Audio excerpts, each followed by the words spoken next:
jam 3 sampai jam 5 ya. Jadi jam 3 sampai jam 5 pagi itu waktunya paru-paru bekerja gitu. Nah, dia bekerja maksimal di jam itu gitu. Nah, organ tubuh itu bekerja maksimal di waktu yang ada di sini yang disebutkan. Nah, dia bekerja paling lemah 12 jam setelah waktu itu. Jadi kayak si paru-paru ini dia akan lemah di jam 3 sampai jam 5 sore. Nah, di jam 3 sampai jam 5 makanya kalau di hadis gitu ya, dibilang kan bangunlah di sepertiga malam terakhir gitu. Nah, ini yang gua anggap sebagai sepertiga malam terakhir tuh ya jam-jam segini gitu. Jadi kita bangun kalau mau ibadah juga bisa, atau sambil nunggu subuh juga bisa gitu. Nah, di ilmu Ayurveda juga dikenal 96 menit sebelum matahari terbit. Jadi kalau sekarang di Jakarta itu sekitar jam 5.58, 96 menitnya itu sekitar jam 4.20 ya. Itu which is antara jam 3 sampai jam 5 itu menurut ajarannya Ayurveda juga dibilang itu waktu terbaik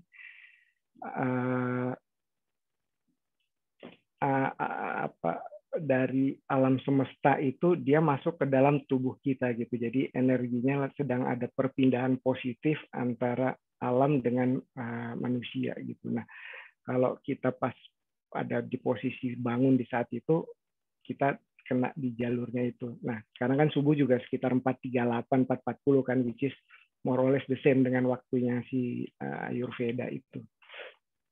Nah, di jam 5 sampai jam 7 itu usus besar kerja gitu. Nah, ini kalau jam biologis ini kita ikutin ya, kira-kira pengalaman gue itu sekitar 3-4 minggu metabolisme kita itu akan balik ke seharusnya ya. Nah, tanda nanti metabolisme kita itu bagus itu antara jam 5 sampai jam 7 itu kita pasti ke belakang. Ya plus minus ya, kadang setengah jam lebih awal, 15 menit lebih awal, atau nanti jam 7-nya lewat sedikit gitu, setengah jam lewat atau 15 menit lewat gitu. Tapi di periode 5 sampai 7 itu di mana si usus besar tuh lagi kerja dengan maksimalnya. Nah, kemudian jam 7 sampai 9 itu lambung. Lambung yang bekerja. Nah, di saat ini bagus untuk sarapan. Terus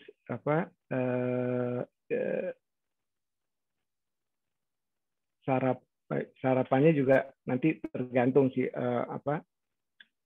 mau. Beberapa orang ada yang nggak biasa makan berat di pagi, ada juga yang bisa makan berat. Tapi kalau bisa gue bilang tuh karena lambung dia bekerja maksimal di jam ini, ada pepatah bilang makanlah di pagi hari seperti raja, makan di siang hari seperti pangeran, dan makan di sore hari atau di malam hari seperti pengemis gitu, atau seperti kiai gitu atau pengelana gitu ya. Nah, kenapa bilang gitu? Seperti raja, biasa raja tuh makan banyak gitu kan. Nah, di jam 7 sampai 9 ini sebetulnya malah lambung kita tuh lebih kuat untuk makan banyak gitu dibanding di jam-jam lain. Tapi kalaupun enggak makan seperlunya perut juga nggak masalah gitu. Kemudian jam 9 sampai 11 itu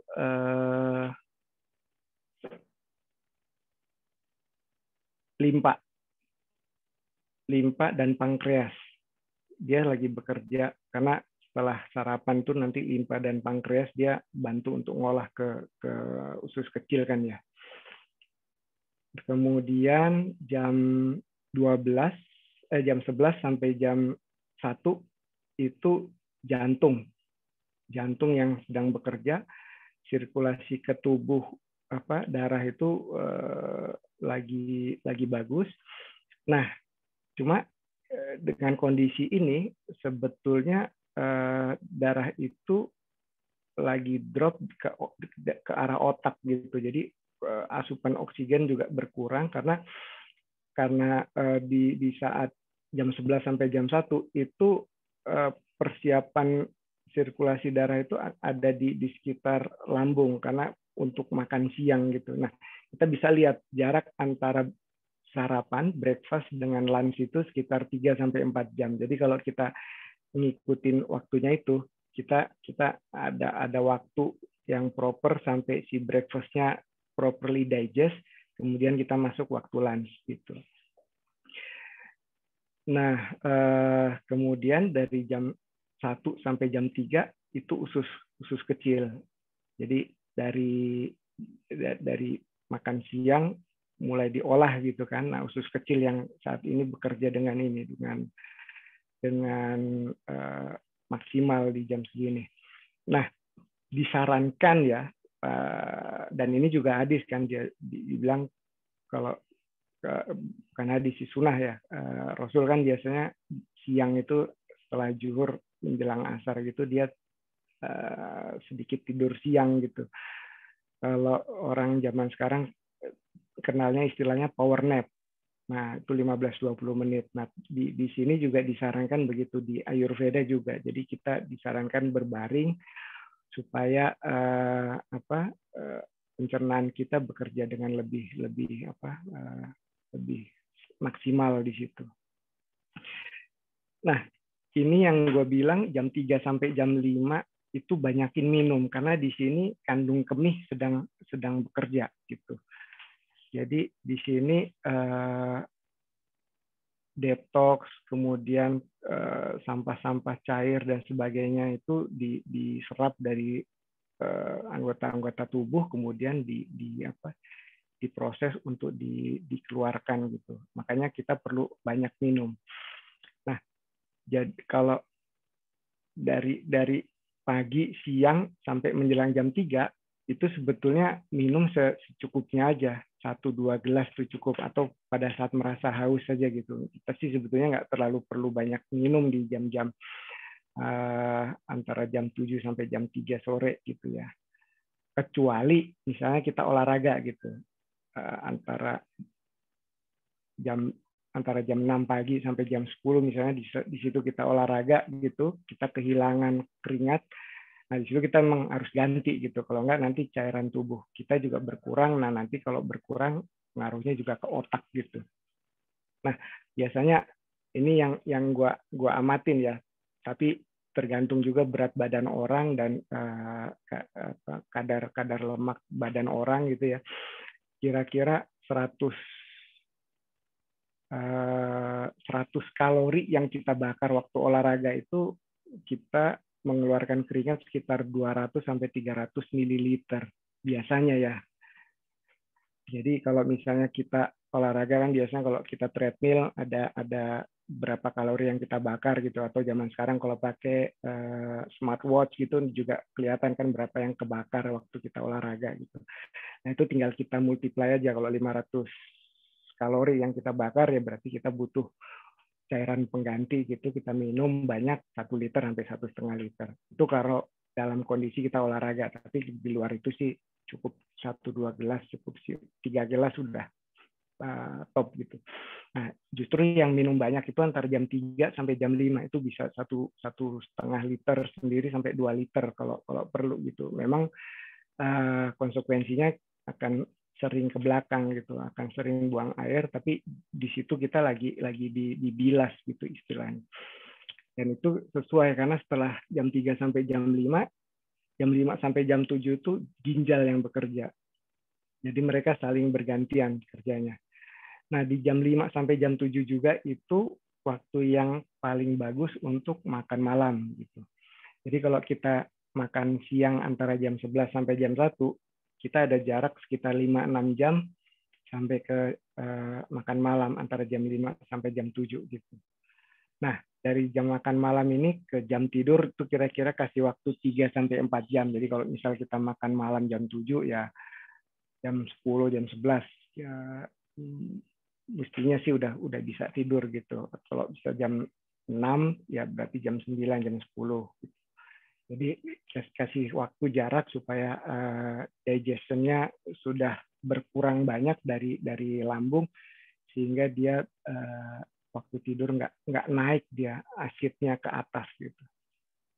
Nah kalau kita makan malam antara jam 5 sampai jam 7, sebetulnya sampai ketemu lagi breakfast itu kita punya waktu 13 sampai 14 jam. Jadi sebenarnya kalau kita ikutin pola ini, jadi badan itu sebetulnya tiap hari itu kita puasa gitu, 13 sampai 14 jam. Which is sebenarnya bagus juga buat lambung gitu. Jadi si perut kita itu ada sempat kosongnya gitu. Nah, dari jam 7 sampai jam 9 nih perikardium. Perikardium ini selaput jantung. Dia selaput jantung yang bekerja. Di situ kondisi badan udah mulai rileks, sudah mulai pencernaan sudah mulai berkurang load-nya. Kalau misal kita makan jam 5, yang pasti sih udah half dari pencernaan, mestinya udah kosong. Apalagi kalau dinernya light gitu ya, sup atau sayuran aja gitu, mestinya lebih cepat lagi ini digestnya. Antara jam 9 sampai jam 11 itu triple burner ini sirkulasi darah. Jadi ada sirkulasi darah di atas, bagian tengah, dan bagian bawah gitu. Kalau bagian atas itu jantung, kemudian paru-paru, bagian tengah itu ginjal dan lain-lain. Gue mesti lihat ininya sih.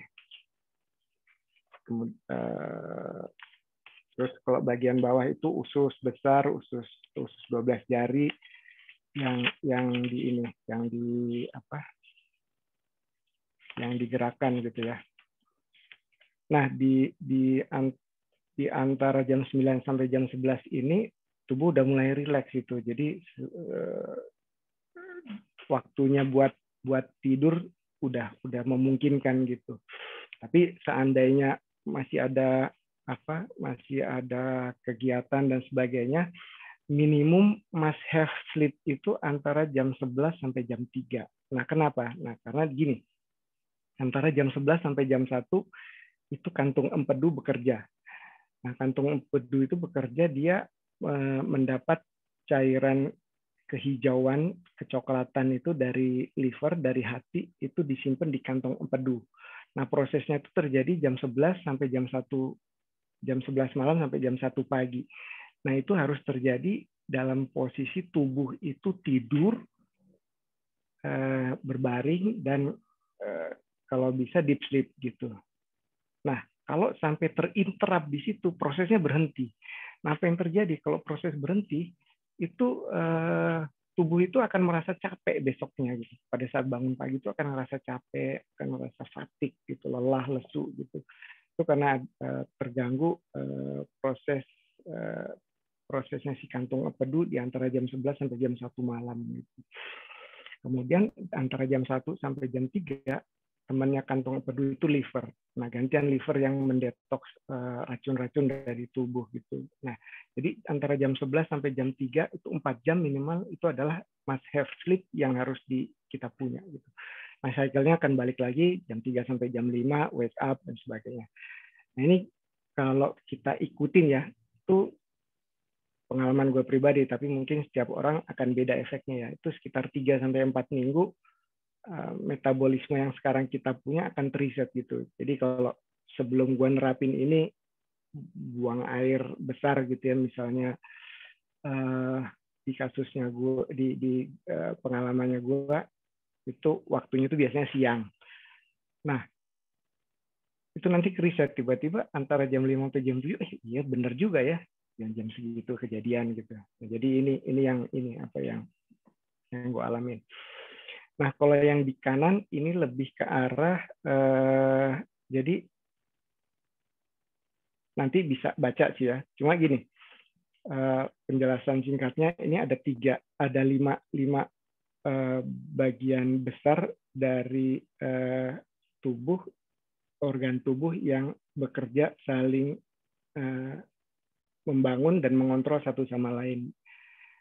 Jadi liver itu unsur kayu, jantung itu unsur api, kemudian limpa itu unsur bumi, kemudian paru-paru itu unsur metal, dan ginjal itu unsur air. Nah, liver itu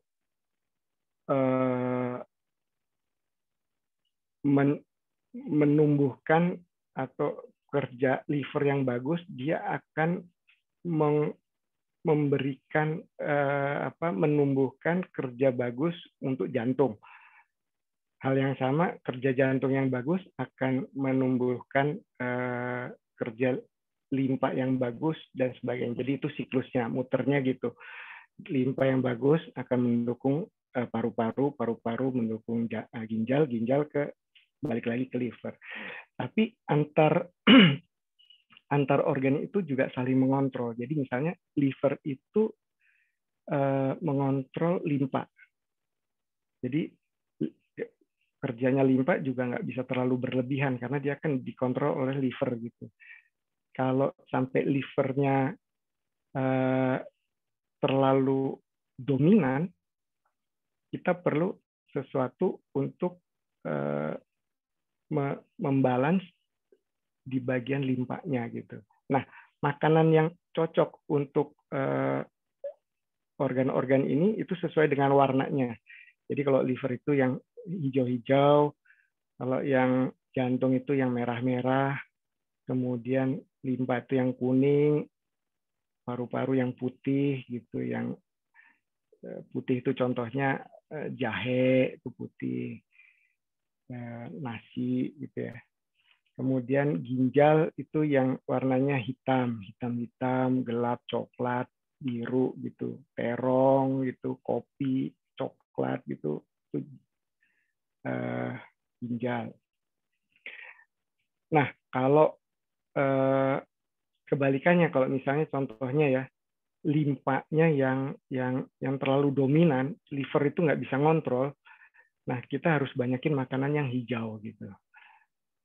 Nah, itu nanti ada organ apa yang mengindikasikan simptom apa yang mengindikasikan organ kita bermasalah. Nah, itu ada di sini gitu. Ini secara singkat aja. Ini tadi udah dijelasin jam-jamnya ya. Jadi kalau kayak paru-paru jam 3 sampai jam 5 pagi, jam biologis paling lemahnya tuh 12 jamnya kemudian. Jadi jam 3 sore sampai jam 5 sore gitu. Nah, paru-paru misalnya ya kondisi yang paling umum itu ya flu, bersin, batuk-batuk gitu ya. Kalau usus besar ya konstipasi, lambung itu dia berhubungan dengan mulut. Organ yang berhubungan dengan lambung itu mulut. Jadi kalau kulit kering, berasa mual, nah itu bisa jadi ada masalah di lambung. Gitu. Limpa itu organ yang terkait adalah usus kecil, usus besar gitu, kelenjar liur, parotid gitu. Itu kalau buang air kita lembek, cair gitu ya, asam lambung terlalu banyak, lutut nyeri, ada eksim di kulit, itu bisa jadi ada gangguan di limpa atau pankreas gitu. Jantung itu kalau tangan suka berkeringat, nafas pendek, suka tersengal-sengal gitu ya, lelah, itu bisa jadi ada tanda-tanda jantung ada masalah. Usus kecil biasa itu sariawan, sakit perut gitu. Tangan atau kaki dingin juga bisa jadi indikasi ada masalah dengan usus kecil. Gitu. Itu bisa jadi patokan. Nah, kandung kemih itu kandung kemih dan ginjal itu organ yang terkait itu telinga, kemudian juga organ genital gitu ya, prostat, ovarium gitu ya.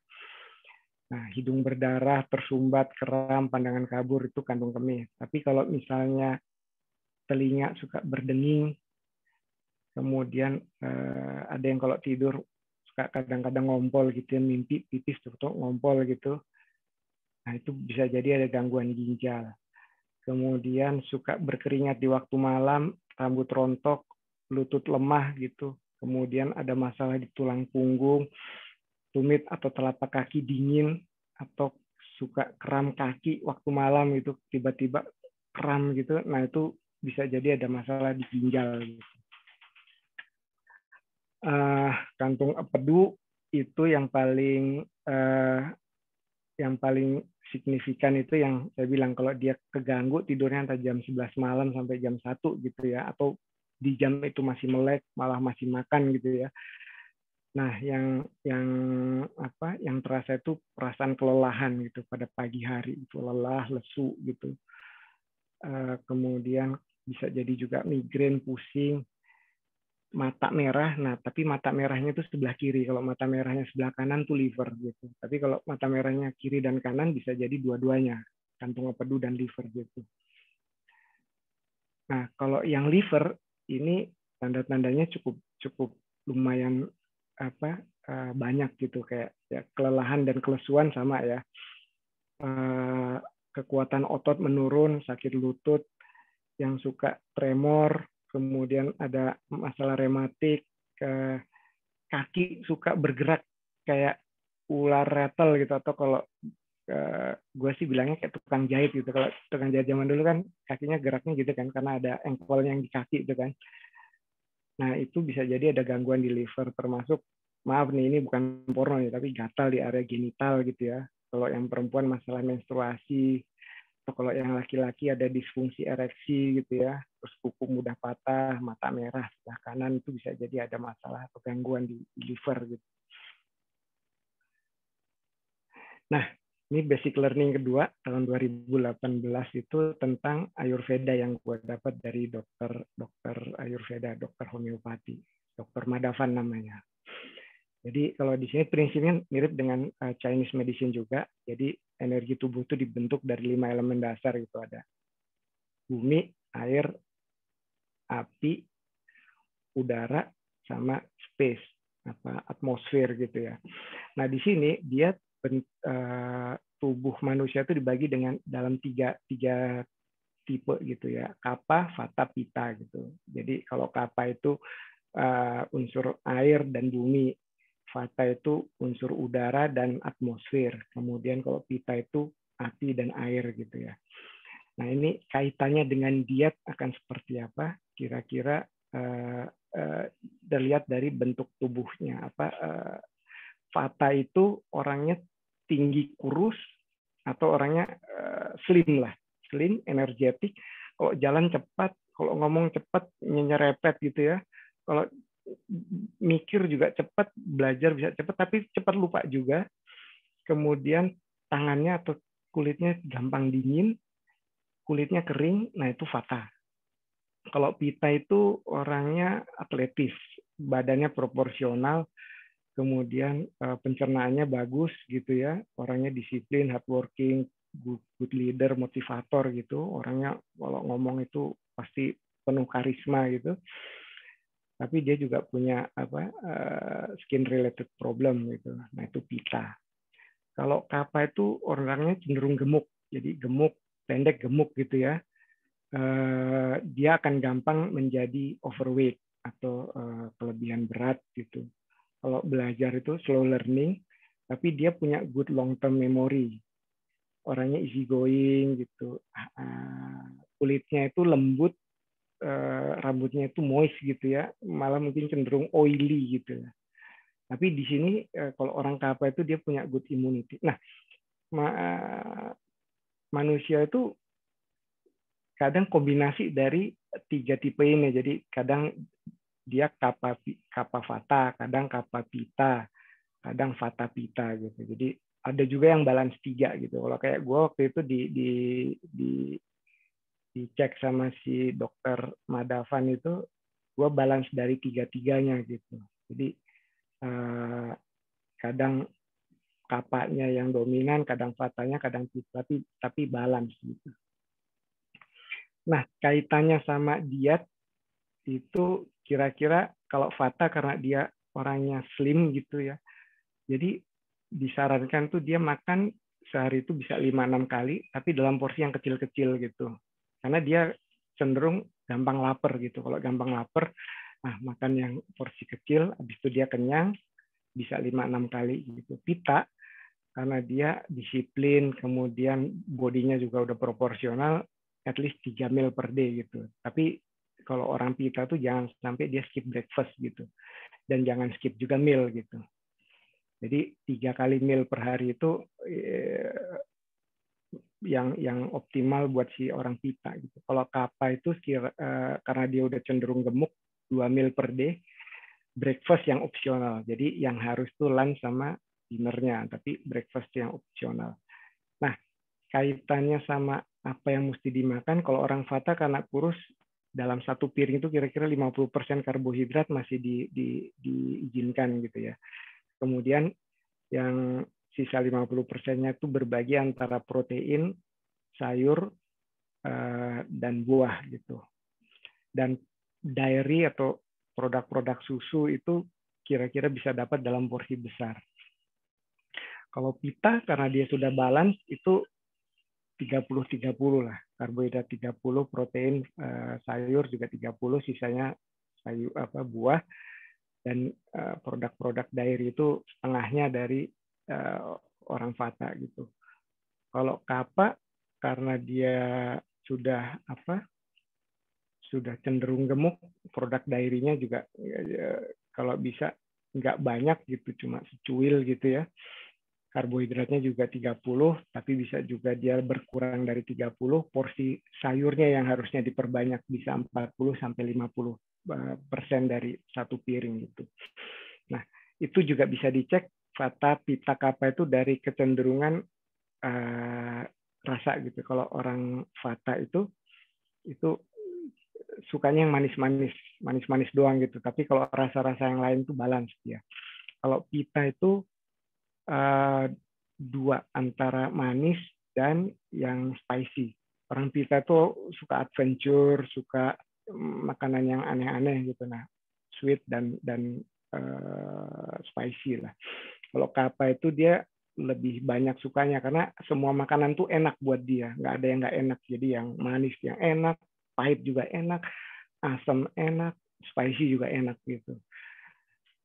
Nah, ini juga bisa dicek. Jadi kalau teman-teman mau ngecek tipe badannya apa, kurang lebih ya di Google sih kalau mau cari banyak, ada tes online ya nanti termasuk tipe yang apa, Kapha Vita, Kapha Vata atau Vata Pitta. Tapi dari sisi denyut nadi bisa dilihat, bisa diukur. Jadi kalau Kapha itu sekitar denyut nadi sekitar 50-60 per menit. Kalau Pitta itu 70-80 heart rate per menit. Kemudian kalau Vata itu sekitar 80 sampai 95 atau sampai 100. Jadi cepat kalau Vata itu. Oke, sampai sini ada yang mau ditanya dulu atau kelihatan sih banyak ininya nih, banyak chatnya nih. Mail, ya. Itu dietnya vegetarian? Justru enggak deh. Itu kalau proteinnya tadi semuanya ada, vegetarian?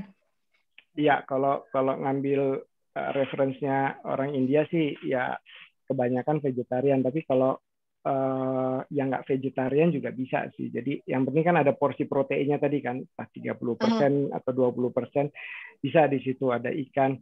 Nah kalau gua sih ngelihatnya gini, kalau yang daging-dagingan itu ya, tubuh manusia itu paling bagus mengolah daging itu yang kekerabatannya tuh jauh dari kita gitu. Nah, yang kekerabatannya jauh dari kita tuh ikan, makanan laut gitu. Nah, itu atau makanan air gitu ya. Itu yang kekerabatannya paling jauh gitu ya. Nah, itu yang paling gampang.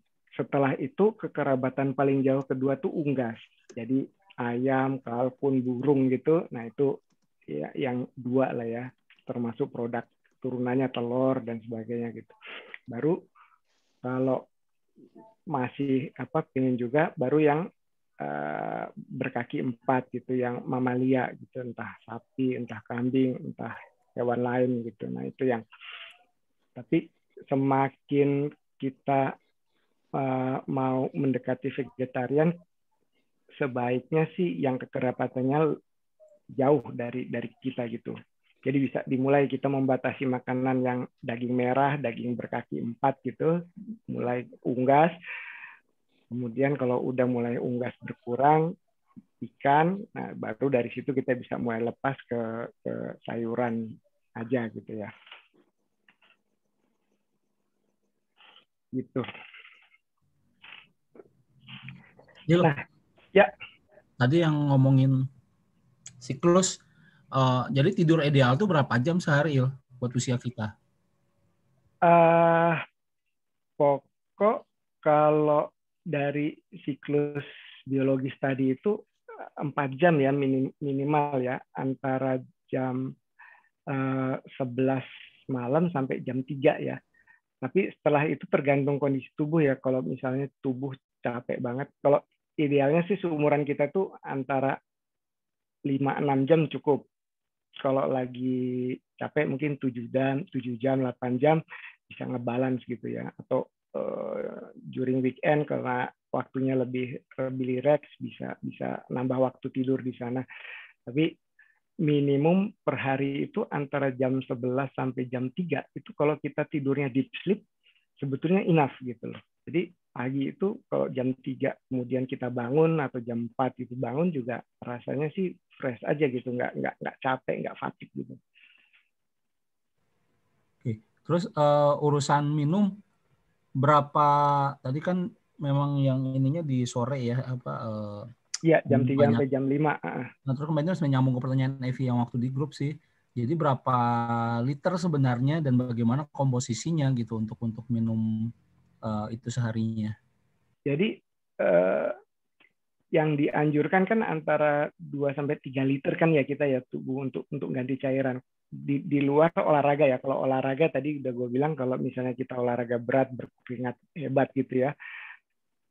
Kira-kira per 100 kalori yang dibakar itu kita butuh mereplenish 200 sampai 300 mililiter air gitu. Tapi tergantung. Ini yang udah gue yang udah gue observe karena gue nimbang kadang gue ngebakar berapa, terus yang kehilangan dari badan tuh beratnya berapa karena pastinya keringat yang hilang kan. Nah jadi di situ yang air gue mesti replenish gitu. Nah itu sekitar 200 sampai 300. Mungkin kalau orangnya lebih besar, lebih berat bisa jadi sampai 400 ml per 100 kalori yang dibakar gitu. Nah balik lagi berapa jumlahnya, yaitu sekitar 2-3 liter per hari. Maksimum yang diminum kita nanti antara jam 3 sampai jam 5 itu bisa 1,5 sampai 2 liter sendiri. Selebihnya yang 1 liter itu bisa dibagi dalam beberapa jam yang di belakangnya jam 3 sampai jam 7 pagi tadi, jam 7 sampai jam 3 lah ya. Itu bisa 2-3 gelas gitu. 2-3 gelas kan udah 1 liter sendiri kira-kira kan ya. Terus setelah jam 5 atau setelah makan malam ya sehausnya aja sih sebetulnya. 1 gelas bisa cukup, maksimal 2 gelas. Tapi kalau gua sih sekitar antara 3-4 teguk cukup sebetulnya, karena di situ dari makanan sendiri kita udah ada udah ada cairan juga kan yang makanan yang kita makan, kecuali kita makannya kering ya. Kalau misalnya kita makannya sup atau yang berkuah gitu, mestinya udah ada cairan juga yang kita absorb selama dinner gitu. Terus nyambung pertanyaan yang di chat dari Ina sih, dia nanyain kalau kan itu makan tadi makan malam itu jam 5 sampai jam 7 ya. Tapi kalau misalnya malam-malam kelaparan, sebenarnya snack apa yang masih dalam tanda kutip boleh dimakan ya? Tadi ada yang usulin buah, tapi waktu itu perasaan Ilham pernah merekomendasikan untuk tidak mengkonsumsi buah malam-malam. Iya. Kalau gua sih paling gampang itu kalau malam lapar sih minum. Tapi kalau sampai lapar juga memang buah tuh nggak dianjurkan setelah jam 5 sore gitu. Jadi antara jam 3 sampai jam 5 kalau mas mau makan buah gitu 2 jam atau 3 jam setelah makan siang itu masih oke lah. Tapi kalau malam terasa lapar, antara minum atau tidur sebetulnya. Tapi kalau masih pengen makan, kalau gua sih korma lah ya. Korma itu paling bagus gitu. Kalau enggak pisang, tapi jangan semua gitu, setengah aja. Cuma sebaiknya enggak, karena antara jam 7 sampai jam 9 itu digestion system kita itu udah berkemas-kemas gitu. Kalau kayak restoran itu jam 10 malam itu kan rata-rata udah beres-beres kan, kursi udah dinaikin ke meja gitu, udah dilap-lap gitu, kompor udah mati. Nah itu sama gitu, tubuh kita tuh jam 7 sampai jam 9 sebenarnya udah gitu, udah itu. Kenapa kita ngerasa lapar? Karena itu tadi sih, either waktu jam makan sebelumnya kita ada asupan yang kurang balance gitu antara karbohidratnya atau sayurannya atau proteinnya gitu. Nah, karena nggak balance tadi, itu memicu hormon ghrelin, itu hormon lapar itu men-trigger gitu, seolah-olah gue masih butuh ini nih, sugar nih, gue masih butuh salty nih. Nah, kayak gitu. Evi bukan mau nanya tadi, Vi? Iya, no, banyak mau nanya tapi nggak ngikut dari awal, jadi bingung ya. Mail.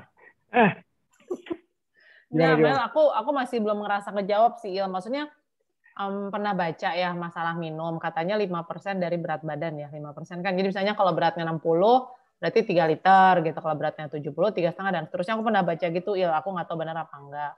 Terus kan kita terbiasa, aku tuh terbiasa dari bangun pagi, ya sampai sebelum tidur tuh minum terus, bawa tumbler 500 mili, ya mungkin ujung-ujungnya sih dulu antara 2 sampai 3 liter sih. Tapi kayaknya kalau cuma digenjot di jam 3 sampai jam 5, kadang-kadang jam itu malah aku jarang minum gitu, karena lagi santai gitu kan, udah selesai aktivitas dari pagi, itu malah paling jarang minum di situ ya. Sekarang udah coba dirubah sih. Tapi berarti sekarang transisi gitu ya, Il ya. Maksud aku gini, misalnya kita jam 3 lupa nih, aduh belum 2 liter, udah jam 5 misalnya. Ya mendingan kita cukupin kebutuhan minum kan, daripada nggak minum kan. Iya sih. Jadi kalau masa transisi nggak apa-apa sih. Jadi ya kalau misalnya tiba-tiba kita ngerasa, gue masih baru 1,5 liter nih, masih setengah liter lagi atau 2 liter lagi gitu.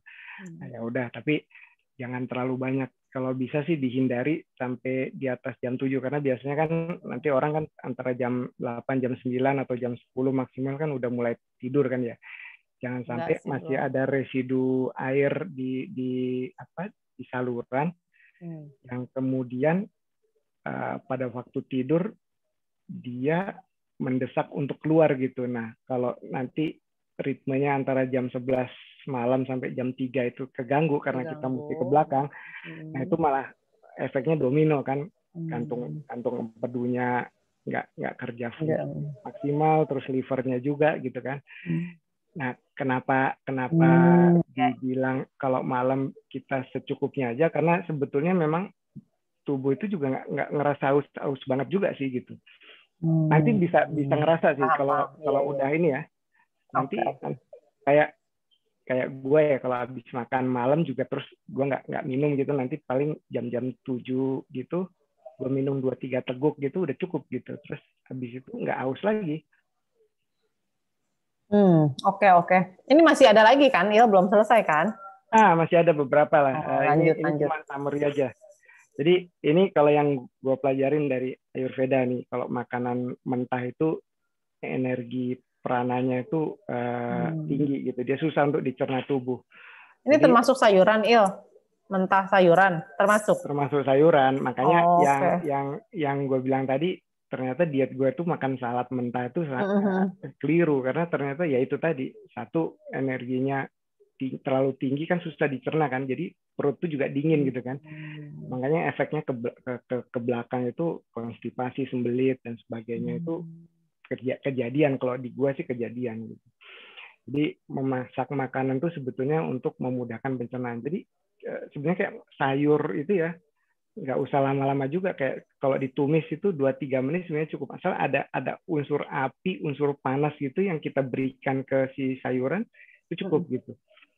Kita kukus 5 menit juga sebenarnya udah cukup gitu. Malah ada beberapa daun yang kalau 3 menit aja udah layu banget, kayak daun ginseng gitu kan. Daun ginseng tuh sangat sensitif sama panas ya. Dia 2 menit aja sebetulnya udah mulai layu gitu.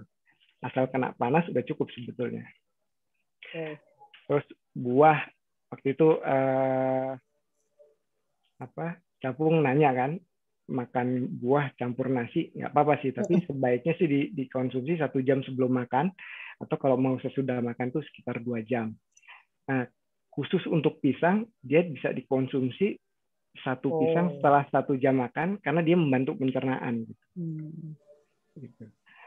Nah, setelah makan siang, yang gue bilang tadi kan, Rasul aja dia biasanya antara habis zuhur sampai sebelum asar tuh dia tidur. Nah, itu sebenarnya membantu pencernaan juga.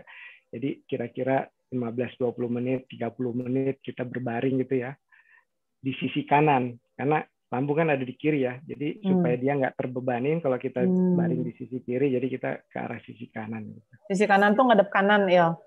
Iya, miring kanan gitu ya. Nah, terus hindari makanan minuman yang dingin. Nah, ini makanan minuman dingin juga selain menurunkan panas waktu proses pencernaan. Jadi kan biasa kan kita kalau makan gitu kan minum teh botol dingin gitu, es teh manis gitu kan. Nah, itu juga kayak ibaratnya kita udah nyalain kompor di dapur, terus kita siram air dulu gitu kan. Habis itu nyalain lagi gitu. Nah, itu proses nyalainnya lagi itu butuh waktu, butuh bahan bakar dan sebagainya. Untuk di perut, nah itu lumayan gitu. Jadi dia akan sempat mendelay beberapa menit sampai dengan beberapa jam untuk dia mulai memproses lagi, mendigest lagi gitu. Nah, itu yang nanti makanan keburu busuk atau keburu fermentasi. Ujung-ujungnya sih yang paling ringan itu build up gas ya. Jadi kita sering buang angin, itu bisa jadi ada masalah dengan ini gitu. Terus alkohol, kopi, teh nggak disarankan. Tapi kalau kayak gua gitu masih pecinta kopi, ya sesekali sih nggak masalah. Karena kalau kayak kopi ya, ada studinya dia katanya menurunkan frekuensi tubuh. Jadi frekuensi tubuh kita itu kan sekitar 62 sampai 68 Hz gitu ya.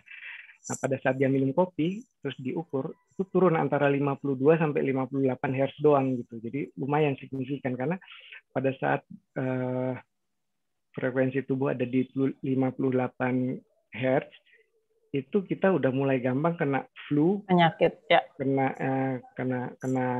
ya virus, batuk dan sebagainya gitu ya. Nah, terus disaranin minum air hangat atau panas, atau yang udah dimasak panas kemudian didiamkan dulu hangat kemudian kita minum gitu. Jadi airnya dimasak gitu. Agak beda antara dimasak dengan air yang dari dispenser dipanasin, karena walaupun sama-sama panas, kalau dispenser tuh kalau nggak salah dia nggak nyampe 100 derajat kan ya, cuma sekitar 60-70 gitu. Tapi kalau dimasak kan bisa kita sampai mendidih, kita diamkan dulu sampai hangat, masukin termos, jadi baru bisa dikonsumsi gitu. Paling enak kalau kita punya termos, jadi kalau kayak gue nih ada kayak termos gitu ya, nanti disimpan di sini, habis dimasak. Ya ada Il. Dia tiap hari di meja gue Il, 500. Nah, itu bagus. Jadi air biasa aja, nggak usah dikasih lemon juga sih, karena kebutuhan vitamin C kita sebetulnya cukup 2-3 tetes aja sebenarnya cukup gitu.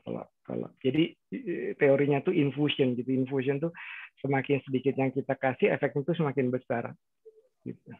Il, maksud lo 2 tetes lemon itu sudah memenuhi vitamin C kita buat sehari? Oh ya? Cukup. Wow. Terus makan makanan vegetarian, ini pilihan hidup sih. Jadi tergantung juga, kalau teman-teman merasa belum bisa ninggalin daging juga nggak masalah sih.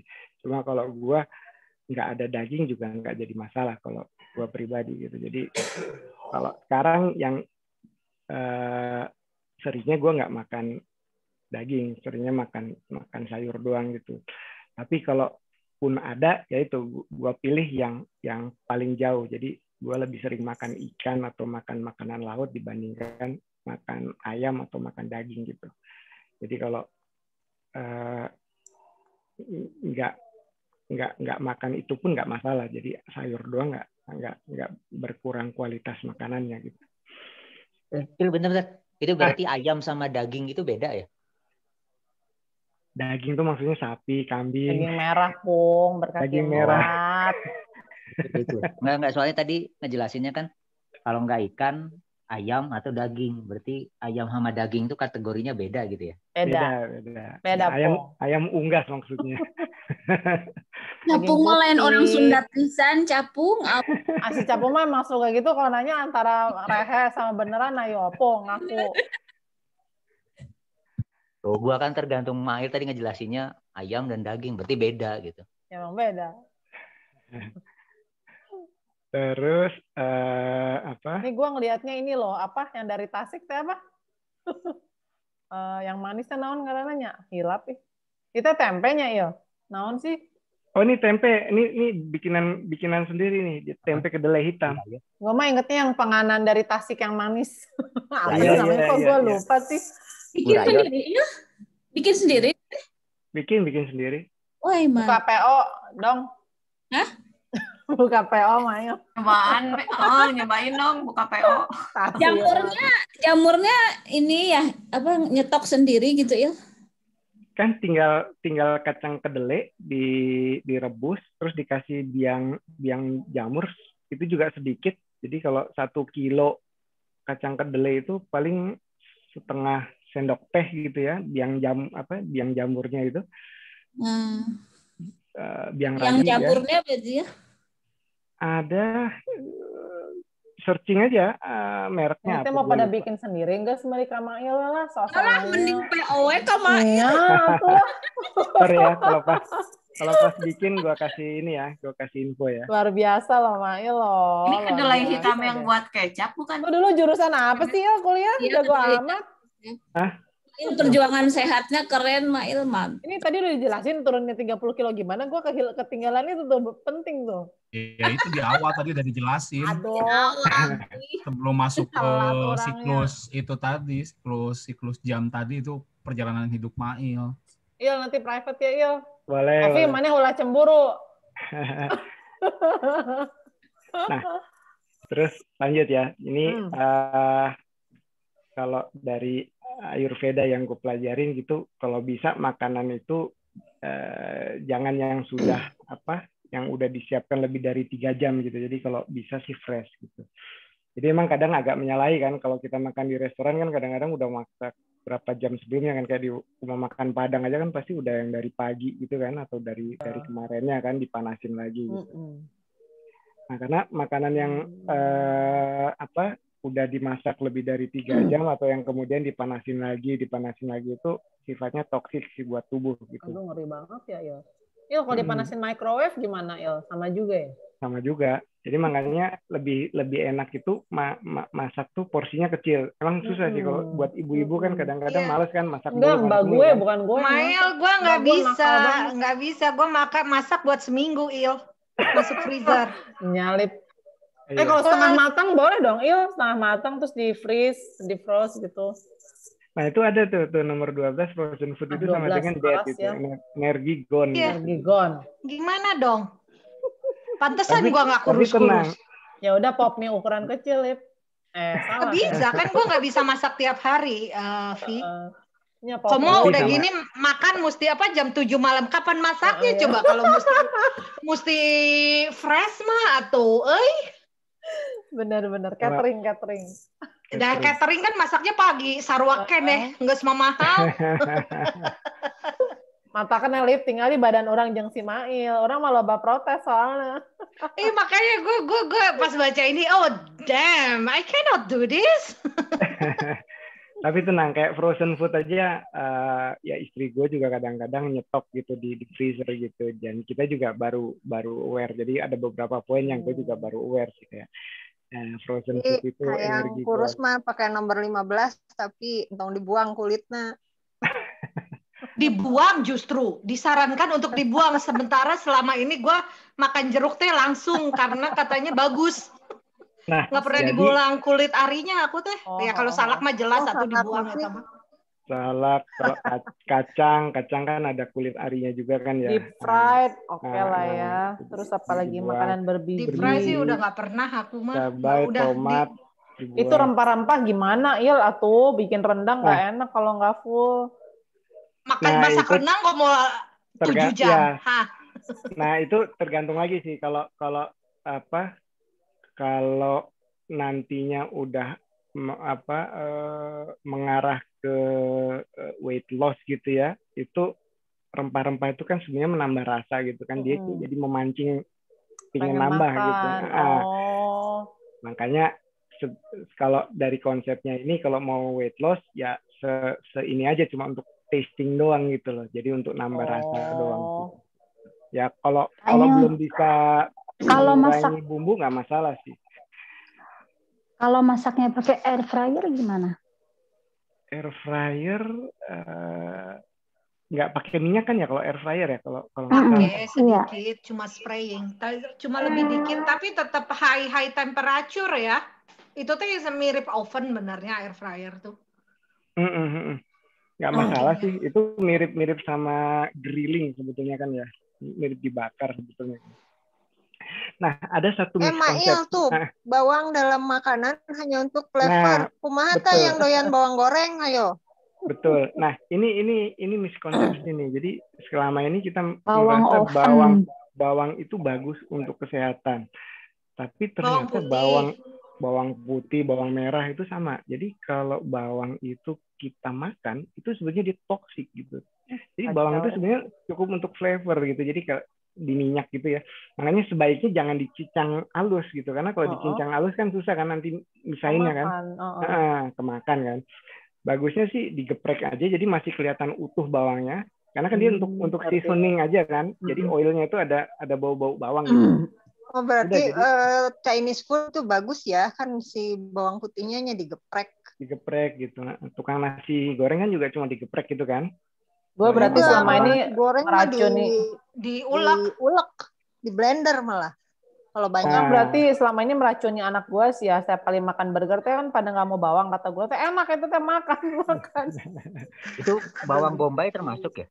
Termasuk pokoknya bawang gitu. Bawangnya mentah kali, Vi. Jadi walaupun bawang putih yang baik hati juga nggak boleh. Iya, jadi untuk seasoning aja sih, untuk kalau manasin minyak gitu kan. Jadi nanti minyaknya ada flavor bawang gitu, baru dia masak sayur apa lain-lain gitu, numis. Tapi bawangnya jangan dimakan. Itu kalau kayak bikin tepung bumbu itu yang buat udang crispy, misalnya kan pakai bawang putih bubuk tuh, biar enak. Gimana tuh? Nah, bawang itu mah bukan bawang putih dah, flavoring aja. Biasanya kalau udah bubuk mah.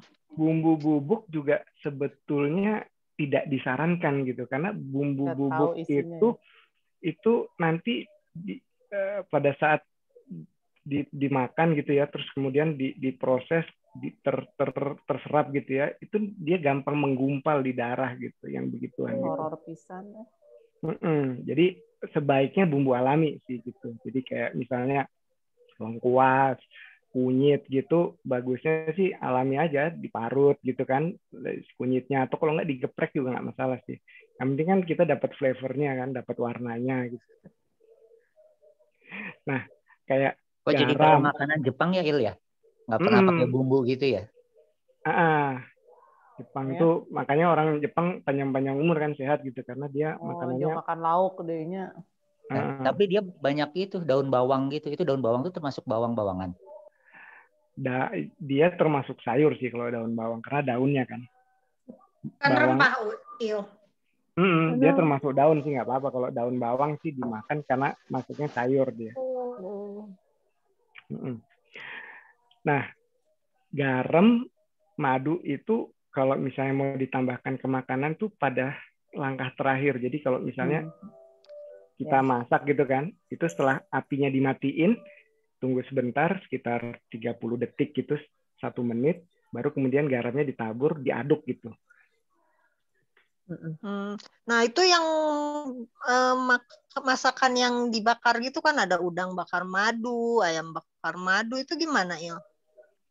Ayam bakar madu Nggak apa-apa dong ya, kan di belakang. Oh, ketika sudah susahnya tidak tuh boleh panas, dipanasin. salah-salahnya. Masalahnya gini, madu itu ada beberapa hal yang perlu kita itu. Madu itu sifatnya dia udah panas ya.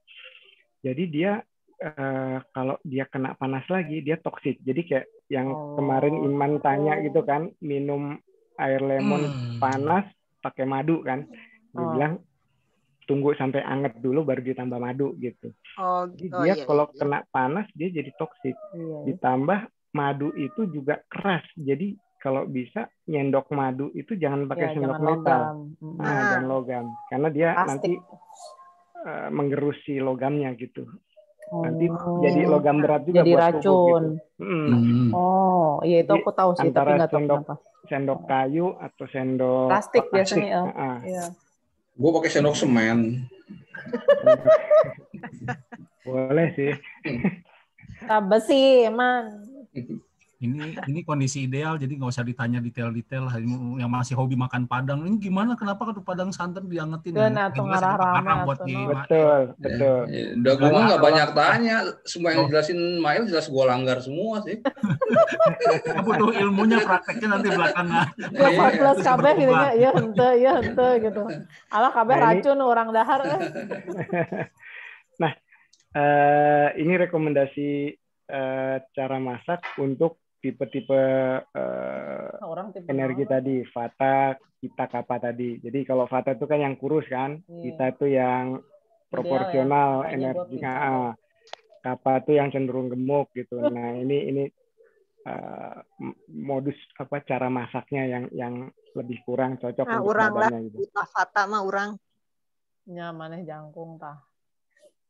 Tapi kan body kan tadi kata si Mail kan lebih ke apa tadi ya? Iya, ini semuanya kapang geus ulah ngararaku deh. Sorry, saya nggak ngerti moist cooking itu apa sih? Moist cooking itu capung jelas Vata. Makanya dia baca. Dibikin sop, dibikin ada sedikit basah gitu, capcay, berkuah gitu. Berkuah, boiling kan cuma direbus kan ya, steaming itu dikukus. Aduh, makanan jilo itu mah. Siomay gitu ya. Nah, basic learning ketiga tuh ini kuliner lokal kita sebetulnya. Nah, ini ini justru dari si Shinsei juga gua belajarnya, ditambah ada satu lagi Dr. Tan Sotyen atau Dr. Tan Remalai itu dia juga banyak ngomong tentang makanan. Nah, intinya sih yang di kekayaan kuliner lokal itu jadi kayak untuk karbohidrat gitu ya. Tadi gue udah bilang kan tergantung orang juga kan, tapi kalau dari sisi orang Indonesia udah yang paling cocok sebetulnya nasi gitu, beras, karena dari zaman dulu nenek moyang kita itu udah menumbuhkan beras gitu, ibaratnya itulah yang cocok. Kenapa nggak nanam gandum gitu kan? Kentang juga ada tapi nggak jadi makanan pokok gitu, karena yang paling cocok nasi gitu, karena sesuai ininya kita gitu, kultur juga gitu. Terus makanan mentah sebetulnya nggak masalah asal dibalance gitu, karena sayur tuh dingin kan. Nah nenek moyang kita tuh udah ketemu caranya, itulah dipakai sambal gitu kan. Jadi kalau makan makanan mentah ya, kalau salad kan pakai dressing oil ya, dia nggak ada panasnya di situ. Jadi makanya waktu gua makan salad doang sembelit gitu. Tapi kalau gua makan mentah tapi dikasih sambal itu nggak masalah. Jadi ada panasnya yang dikasih ke situ gitu. Jadi balance gitu. Gado-gado gitu juga, karedok itu kan ada yang dikukus doang atau ada juga yang mentah gitu kan. Ada bumbu kacangnya gitu kan panas juga itu, ada pedasnya di situ kan. Rujak, buah-buahan kan juga dingin kan sebetulnya buat perut gitu, dikasih sambal gitu. Nah itu nenek moyang kita tuh sebenarnya udah ketemu ininya gitu, kuncinya di situ.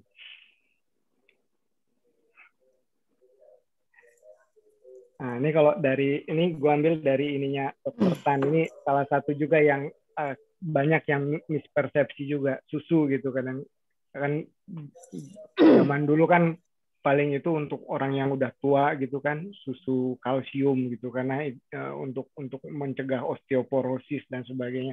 Ternyata komposisi tulang kita ini bukan cuma kalsium, jadi justru kalau kelebihan kalsium itu bikin tulang rapuh gitu, dan dia kebanyakan kalsium itu mencegah penyerapan zat besi gitu. Jadi kalau zat besi kan ada di kol, kemudian sayur-sayur yang putih gitu kan ya. Nah itu jadi susah terserap gitu. Resiko lain dia jadi bisa gampang pengapuran di ginjal, terus gangguan kerja jantung dan sebagainya. Nah kalsium selain susu dia bisa dapat dari bahan-bahan lain gitu. Jadi ini contohnya orange juice aja dia ada 70 mg untuk 1 cup untuk kadar kalsium gitu. Jadi nggak perlu susu sih sebetulnya. Nah ini pengalaman diet gue ya. Jadi yang sehari-hari gue lakukan seperti ini gitu. Jadi jam 7 itu gue start pakai segelas lemon hangat gitu ya. Jadi lemonnya berapa tetes saja. Terus air hangat sama garam sejumput. Jadi sejumputnya itu kalau pakai pisau tuh seujung pisau kecil dikit gitu ya. Atau kalau ada garam meja yang ada lubang-lubangnya tuh sekali hentak gitu kan jatuh beberapa. Nah itu cukup sebetulnya. Kenapa perlu ditambah garam? Garam itu membantu balancing viscosity-nya ini juga cairan gitu, dan dia nanti meregulasi penyerapannya di dalam digestion system kita gitu. Jadi dan dia akan memperkuat rasanya lemon. Beda antara kalau air lemon aja sama air hangat diminum langsung dengan dikasih garam dikit itu beda, ada lebih strong rasa lemonnya nanti. Il, ini air putih ya, Il? Air putih. Maksudnya kalau yang pengen teh gitu beda lagi ya khasiatnya ya? Beda lagi. Karena nah itu tadi lemon itu kan dia acid ya, tapi sebenarnya pada saat dia diminum hangat kemudian masuk ke lambung, dia nanti sebetulnya dia jadi netral gitu, karena di situ dia akan jadi basa sebetulnya. Terus Il, bener nggak sih Il, katanya ini sebelum sarapan ya, kalau udah makan beda lagi ya? Betul, jadi sebelum kalau makan bisa minum. Kondisi perut kita lagi kosong, jadi itu yang gue bilang kan, antara kita berhenti jam malam itu kita kalau berhenti makan antara jam 5 sore sampai jam 7, ketemu jam 7 pagi itu antara 13 sampai 14 jam perut kita udah kosong. Nah itu kita mulai dengan air lemon ini itu bagus itu buat breakfasting gitu. Termasuk kalau kita puasa. Lemonnya itu berapa banyak ya? Satu tetes butir seberapa banyak? Soalnya pernah juga sih minum air pakai lemon udahnya mual. Kalau yang disaranin ya itu 1-2 tetes sebenarnya cukup gitu. Jadi kalau kita peres gitu ya, chat gitu, kan nanti ada tes gitu ya. 3 aja sebenarnya cukup gitu. Atau kalau mau irisan kecil gitu. Jadi kalau dari 1 lemon gede itu 1/4/5-nya lah ya, kemudian itu ditetes itu ya, itu maksimal segitulah. Tapi kalau mau yang lebih powerful tuh sebenarnya yang beberapa tetes doang, itu menurut ilmunya Ayurvedic sih sebetulnya. Sisanya kemana ini? Jadi bukan dimasukin di gelas ya, Il? Aku mah biasa lemonnya sama lemon-lemonnya dimasukin. Kalau mau, kalau udah selesai diperes gitu ya, terus nanti waktu ngangetin airnya itu dicemplungin di situ nggak apa-apa, karena nanti masih ada saripati, enzim-enzim yang di kulit lemonnya itu bisa keserap gitu, itu nggak apa-apa. Cuma agak bitter nanti rasanya sih, karena kulit lemon kan agak bitter gitu ya. Nah terus 7:30, jadi kasih jarak gitu sekitar 15 menit 20 menit setelah minum itu, terus 7:30 sarapan gitu ya, ringan ya, buah apa kurma atau kacang-kacangan dan sebagainya gitu. Tempe organik mentah. Jadi kayak tempe organik yang gue bikin tadi itu ya, itu dimakan mentah tambah madu itu bagus itu buat probiotik badan gitu. Jadi itu alami gitu, nggak perlu minum Yakult atau nggak perlu yogurt gitu ya. Cukup tempe mentah pakai madu sebenarnya cukup bagus. Terus antara jam 8 sampai jam 11 gue minum air putih hangat itu cukupnya sih 1-2 gelas aja cukup. Kecuali kalau di jam itu gue olahraga gitu. Jadi kalau kayak sebelum pandemik itu gue antara jam 8 sampai 9 itu biasanya olahraga. Nah, itu ini kita ganti sesuai kekurangan tubuhnya terhadap air gitu. Jadi berapa kalori yang kita bakar itu yang tadi gue bilang. Kita top up dengan air lagi. Terus siang 11 sampai jam 1 jam makan siang. Kalau gue sih kalau waktu masih ngantor ya sebelum pandemik gue bawa makanan dari rumah juga sebetulnya sih udah dikukus gitu kan. Jadi gue makan itu gitu. Kadang-kadang ada karbonya dikasih sedikit nasi merah atau dikasih kentang, kasih jagung, kadang kasih pasta, nggak cuma dikit sih, nggak banyak sih. Cuma buat itu aja. Jadi yang gue bilang 2019 gue mulai merasa gampang lupa, gampang pikun gitu. Nah itu karena karbohidratnya kurang gitu. Terus buah-buahan itu setelah makan siang kasih jarak, kemudian sampai jam 3 lah. Kalau mau antara jam 3 sampai jam 5 masih oke. Tapi setelah jam 5 sebaiknya makan malam aja, jangan makan buah lagi. Terus dari makan siang pun sampai jam 3 sore minum secukupnya. Terus kasih jarak juga minum dari makan berat. Jadi sekitar setengah jam sampai 1 jam baru kemudian kita minum gitu.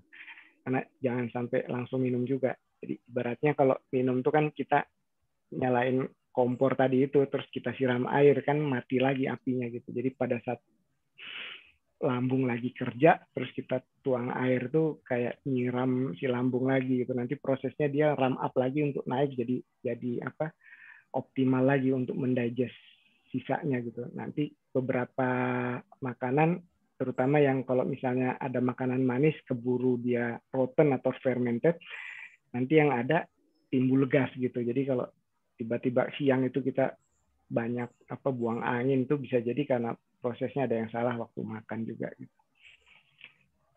Sore antara jam 3 sampai 5 banyak air, banyak minum air gitu, antara 1,5 liter, 2 liter juga nggak masalah. Gue biasanya 2 botol yang tadi gue tunjukin itu air hangat. Terus konsekuensinya biasanya antara jam itu juga kita ke belakang atau nanti ke belakangnya biasanya agak ketunda antara jam 5 sampai jam 7 itu masih ada juga sih nanti sisanya gitu.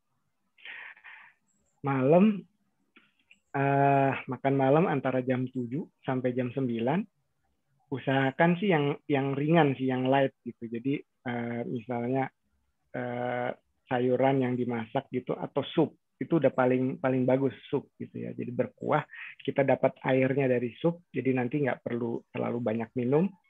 Kemudian kacang-kacangan, buah, daging sama yang manis-manis itu sebetulnya sangat tidak dianjurkan untuk makan malam. Kemudian ya minum secukupnya tadi, sehausnya aja. Pada saat haus kita minum berapa teguk gitu. Kalau hausnya hilang ya udah gitu. Nah, opsional yang terakhir sebelum tidur itu kalau mau minum 1 sendok olive oil atau coconut oil, virgin coconut oil bisa gitu, 1 sendok makan gitu atau 1 sendok teh gitu. Itu sih opsional aja gitu. Jadi itu membantu gini. Jadi pada saat tadi proses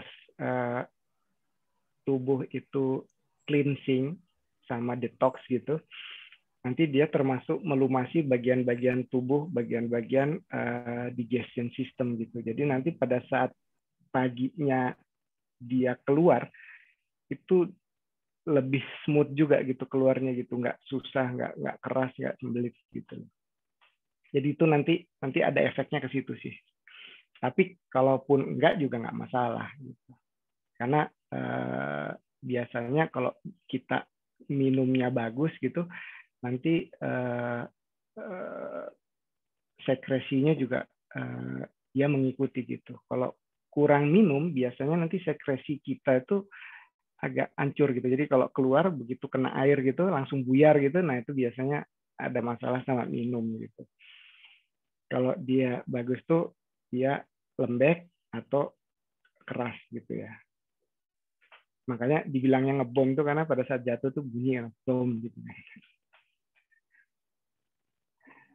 Nah, ini yang gue bilang kopi nggak disarankan, tapi kayak kalau yang belum bisa lepas itu kayak gue juga belum bisa lepas, nggak masalah sih, gue juga masih minum kopi sih, minimal kopi pahit, kopi yang di brew biasa, bukan kopi instan gitu ya, karena biasanya kalau kopi instan itu yang kopinya aja cuma 30% sih, sisanya itu bahan-bahan filler gitu, bahan-bahan pengisi gitu. Jadi mendingan biji kopi yang kita green sendiri atau yang kita pasti itu biji kopi yang sudah di green, baru kita brew biasa gitu, kopi hitam. Kalaupun mau dikasih manis, pakai madu, jangan gula. Kalaupun gula aren, jadi masih boleh lah kalau gula aren gitu ya. Lebih bagus jangan dikasih susu gitu. Nah, di atas jam 5 itu sebaiknya nggak minum kopi atau nggak minum teh lagi gitu, karena di situ nanti dia akan memicu pembuangan sampai agak larut gitu. Jadi gini, kopi itu half lifetime-nya itu 6 jam. Jadi kalau kita masih minum kopi di jam 6 sore ya, half lifetime-nya itu baru half dari kadarnya berkurang itu jam 12 malam. Jadi masih ada half-nya lagi yang tersisa di tubuh antara jam 12 malam sampai jam 6 pagi itu baru rilis gitu. Nah, itu ganggu nanti si metabolisme tubuh juga, jadi ngerasa nggak ngantuk, jadi susah tidur dan sebagainya itu gitu. Jadi di situ. Jadi jam 5 itu ya kalau bisa terakhir, karena half lifetime-nya masih jam 11 ya, mudah-mudahan di situ kita bisa tidur gitu. Nah, ini yang gue bilang. Jadi 30 kilonya di sini gitu. Jadi tahun 2015 ini foto sekitar bulan April 2015, dan dari situ gue masih nambah lagi sekitar mungkin berapa kilo ya. Terus 2019 terakhir sekitar 30 kilo yang udah 3 tahun, Lip. 3 tahun. Nggak ada 3 bulan. Kalau yang gue jalanin ya, gue jalanin ini nggak pakai olahraga sih sebenarnya. Jadi olahraganya gue tuh waktu itu tinggal untuk maintain ininya aja sih, berat yang udah kecapek gitu. Jadi merubah pola hidup ya, Il? Merubah pola hidup sih sebetulnya. Lu istri ikutan, keluarga ikutan begitu juga ya? Kalau nggak suka berat kan kalau sendirian kan? Kalau mereka gampang sih, mereka kurus-kurus sih. Jadi mereka masih makan normal. Jadi yang dibuat nggak normal gua gitu. Jadi kalau mereka masih makan nasi dan lauk dan sebagainya, gua nanti tinggal sayurnya doang. Nanti kadang sayurnya dan nasi gitu. Jadi di situ sih. Yang penting sih sebetulnya komitmen dulu. Jadi kalau memang kita mau weight loss, mau sehat gitu, komitmen dulu, baru nanti biasanya disiplin akan ngikut sih. Karena intinya sih komitmen. Terus kemudian enjoy aja sih prosesnya, karena memang kadang naik turun juga. Kayak gua sekarang gitu. Ini udah setahun kan gua WFA kan ya. Itu 9 bulan pertama nggak kerasa tiba-tiba naik juga badan, walaupun cuma makan sayur, makan nasi gitu. Tapi nanti kadang pingin nyemil gitu, nyemil buah, nyemil apa, naik juga gitu. Nyemilnya, Lip, nggak menarik ya. Kadang-kadang pengen nyemil, sangkain bala-bala gitu. Il, tapi lo pasti cheating dong. Maksudnya sekali-kali pengen lah makan steak gitu, kintan gitu kan, apalah gitu.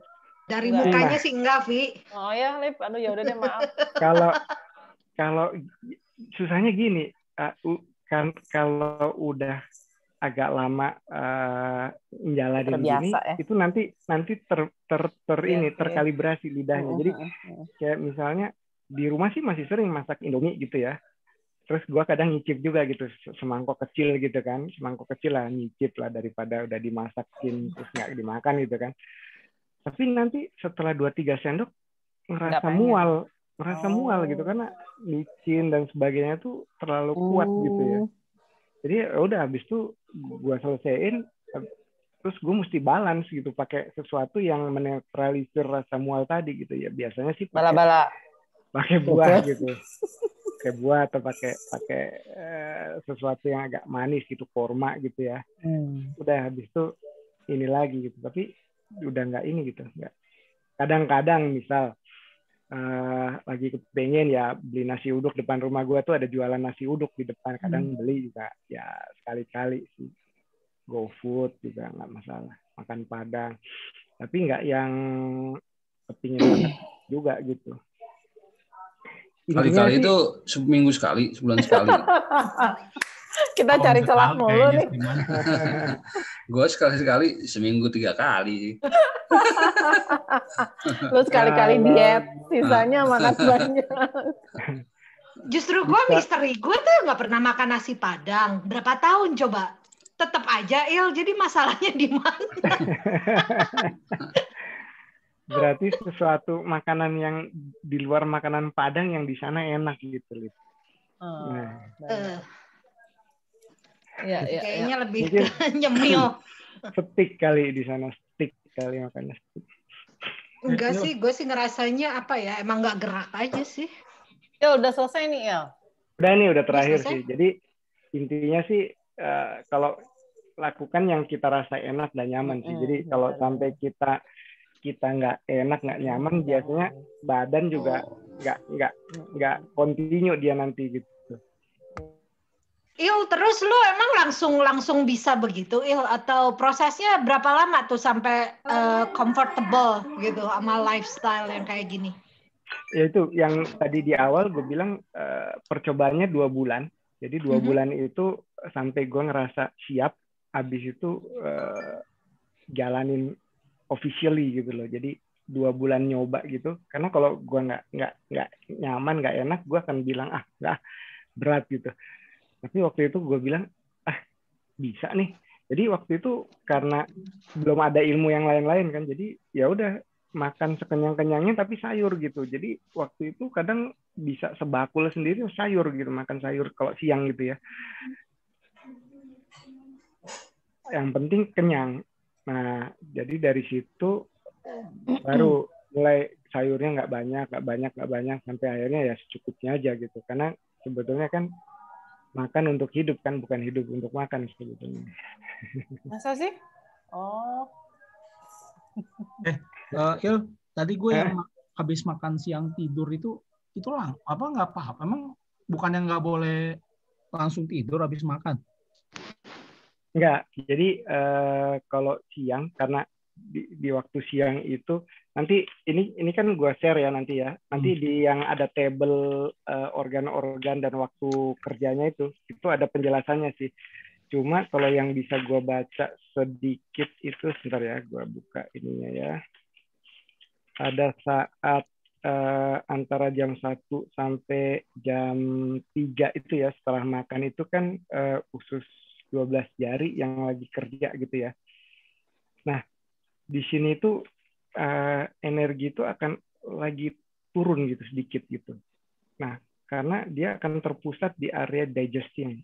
Jadi semuanya akan berpusat di pencernaan, termasuk yang dari otak aja darah akan mulai berkurang gitu, mempusat di situ.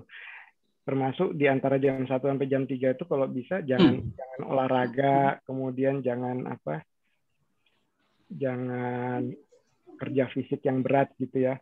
Nah, untuk meringankan kerja digestion system tadi, nah itu disarankan kita berbaring, tapi berbaring loh ya, bukan tidur gitu. Jadi berbaring 15 menit, 20 menit, setengah jam gitu ya di sisi kanan, supaya perut itu dia juga mulai nggak terbebanin. Kalau kita di sebelah kiri kan perutnya ketekan gitu ya, nanti ada efek sampingan lain gitu. Boleh sambil WA-an. Bisa sambil WA-an bisa. Intinya sih kalau pertanyaan gue mah kenapa nggak boleh tidur? Orang kalau udah baringan ketiduran tinggal gimana? merem. tidur juga bisa sih, cuma bisa kebablasan juga kan. Tapi intinya kenapa berbaring itu sebenarnya untuk membuat tubuh kita horizontal, jadi si darah itu akhirnya bisa kebantu naik ke kepala gitu, ke otak gitu loh. Kalau kita posisi duduk atau vertikal gitu kan, jantung juga agak berat gitu kan nanti kan. Karena, ini jam berapa Il? Abis makan siang ya? Jam 1 sampai jam 3 gitu.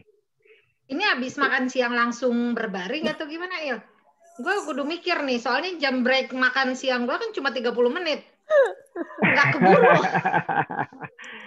Ya, itu kalau di kantor emang susah sih ya. Kalau cuma setengah jam gitu ya mungkin 10 menit lah. Nggak, jadi 20 menit makan, habis itu baring di meja gitu. Jadi baring telungkup gitu ya. Bisa. 10 menit lah, Lip. Di meja kerja, gaya Kleopatra, di meja, gue kebayangin gue di kantin teh berbaring.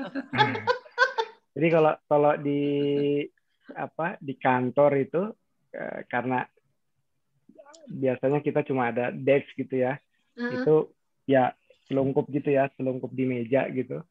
Kalau ada sofa-sofa gitu di beberapa kantor kan ada yang punya sofa atau area untuk istirahat, itu bisa lah baringan di sofa gitu. Jadi nggak perlu beneran vertikal, horizontal gitu. Maksudnya asal miring dikit is okay. Miring dikit gue bisa dipecat ya, ketahuan tidur mau di kantor. Asal miring dikit nggak apa-apa. How to make it work? Idealnya emang langsung beres makan nggak apa-apa, Il. Utas ya. Kasih waktu ya 15-30 menit lah, habis itu baring gitu. Bari meeting kayaknya lay down, bisa. Ya udah, itu mah hanya buat yang di rumah dah, enak bisa tiduran. Iya. Di kantor ya itu di meja aja telungkup gitu, bangsa 10 menit, 15 menit. Banyak juga sih sekarang kalau si Mehmet pura-pura sholat di musola. Indonesia musola. Kalau bablas sampai sejam gimana? Alhamdulillah. Dan memang boleh ya tidur jam segitu dah di agama kayak. Iya, karena kan Rasul juga kan gitu kan, antara habis asar. Kalau sebelum asar tuh biasanya dia ada tidur sebentar sih.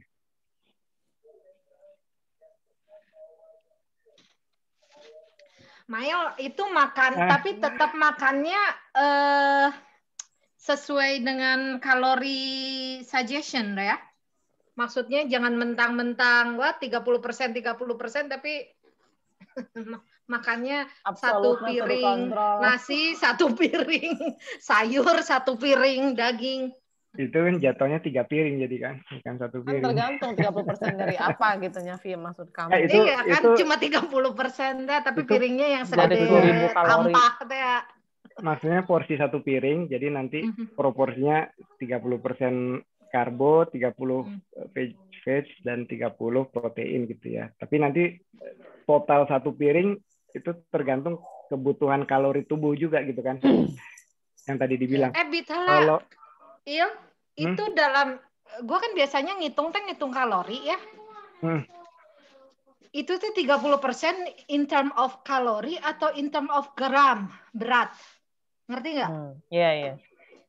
Karena kan biasanya aku misalnya makan mau budget 1.000 kalori. Jadi aku tuh beneran misalnya nasinya berapa sendok, ininya berapa sendok. Jadi 30%-nya misalnya nasi 300 kalori, sayuran 300 kalori, sama daging 300 kalori, say something like that. Atau dalam artian gram, jadi nasinya 30 gram, sayurnya 30 gram, terus dagingnya 30 gram. Kumaha ta? Bisa dikonvert mana yang lebih familiar aja, lebih gampang. Jadi kalau nggak salah sepiring nasi putih ya, piring full itu sekitar 200 sampai 300 kalori gitu. Cuma berapa gramnya gue nggak terlalu hafal, tapi ancer-ancernya satu piring full nasi putih itu 300 kalori. Itu nah tergantung kebutuhan kita. Kalau umuran antara 40 sampai 50 kita butuh sekitar antara 1250 kalau nggak salah sampai 1400 atau 1500 kalori ya sehari ya. Jadi kalau kita bagi 3 kan sekali makan tuh sekitar antara 400 sampai 500 kalori ya. Jadi kalau 500 kalori sepertiganya kan berarti 150. Jadi satu piring penuh 300 kan berarti ya setengah piring misalnya. Kayak gitulah kira-kira ancer-ancer aja sih. Angka pastinya agak susah juga kalau tiap kali ke kantin bawa timbangan kan repot juga kan. Enggak sih. Emang bawa bekal dari rumah beneran di itu maksudnya? Oh, beneran. Itu. Kalau kayak gue emang bekal, tapi kalau sekali-kali gue nggak bawa bekal kan makan di kantin gitu ya di kantor kan dia kan sistemnya dijatah gitu kan, ada orang yang ngambilin gitu kan nasinya berapa ceklok gitu. Nah itu kan rese aja kalau mesti buat timbangan gitu kan. Enggak, kalau di sini ambil sendiri Il. Jadi kita bisa kira-kira. Makanya aku nanya itu teh dalam artian kalori dibagi 30% kan beda ya. 30% kalori nasi sama 30% dalam artian gram gitu. Maksud gue. Ngerti nggak? Nah itu tadi yang gue bilang bisa di-convert dari kalorinya dulu baru nanti dibagi persennya gitu kan. Baru dapat gramnya. Atau bisa udah langsung ke gramnya aja gitu. Mana yang workable aja buat kita sih, yang gampang aja.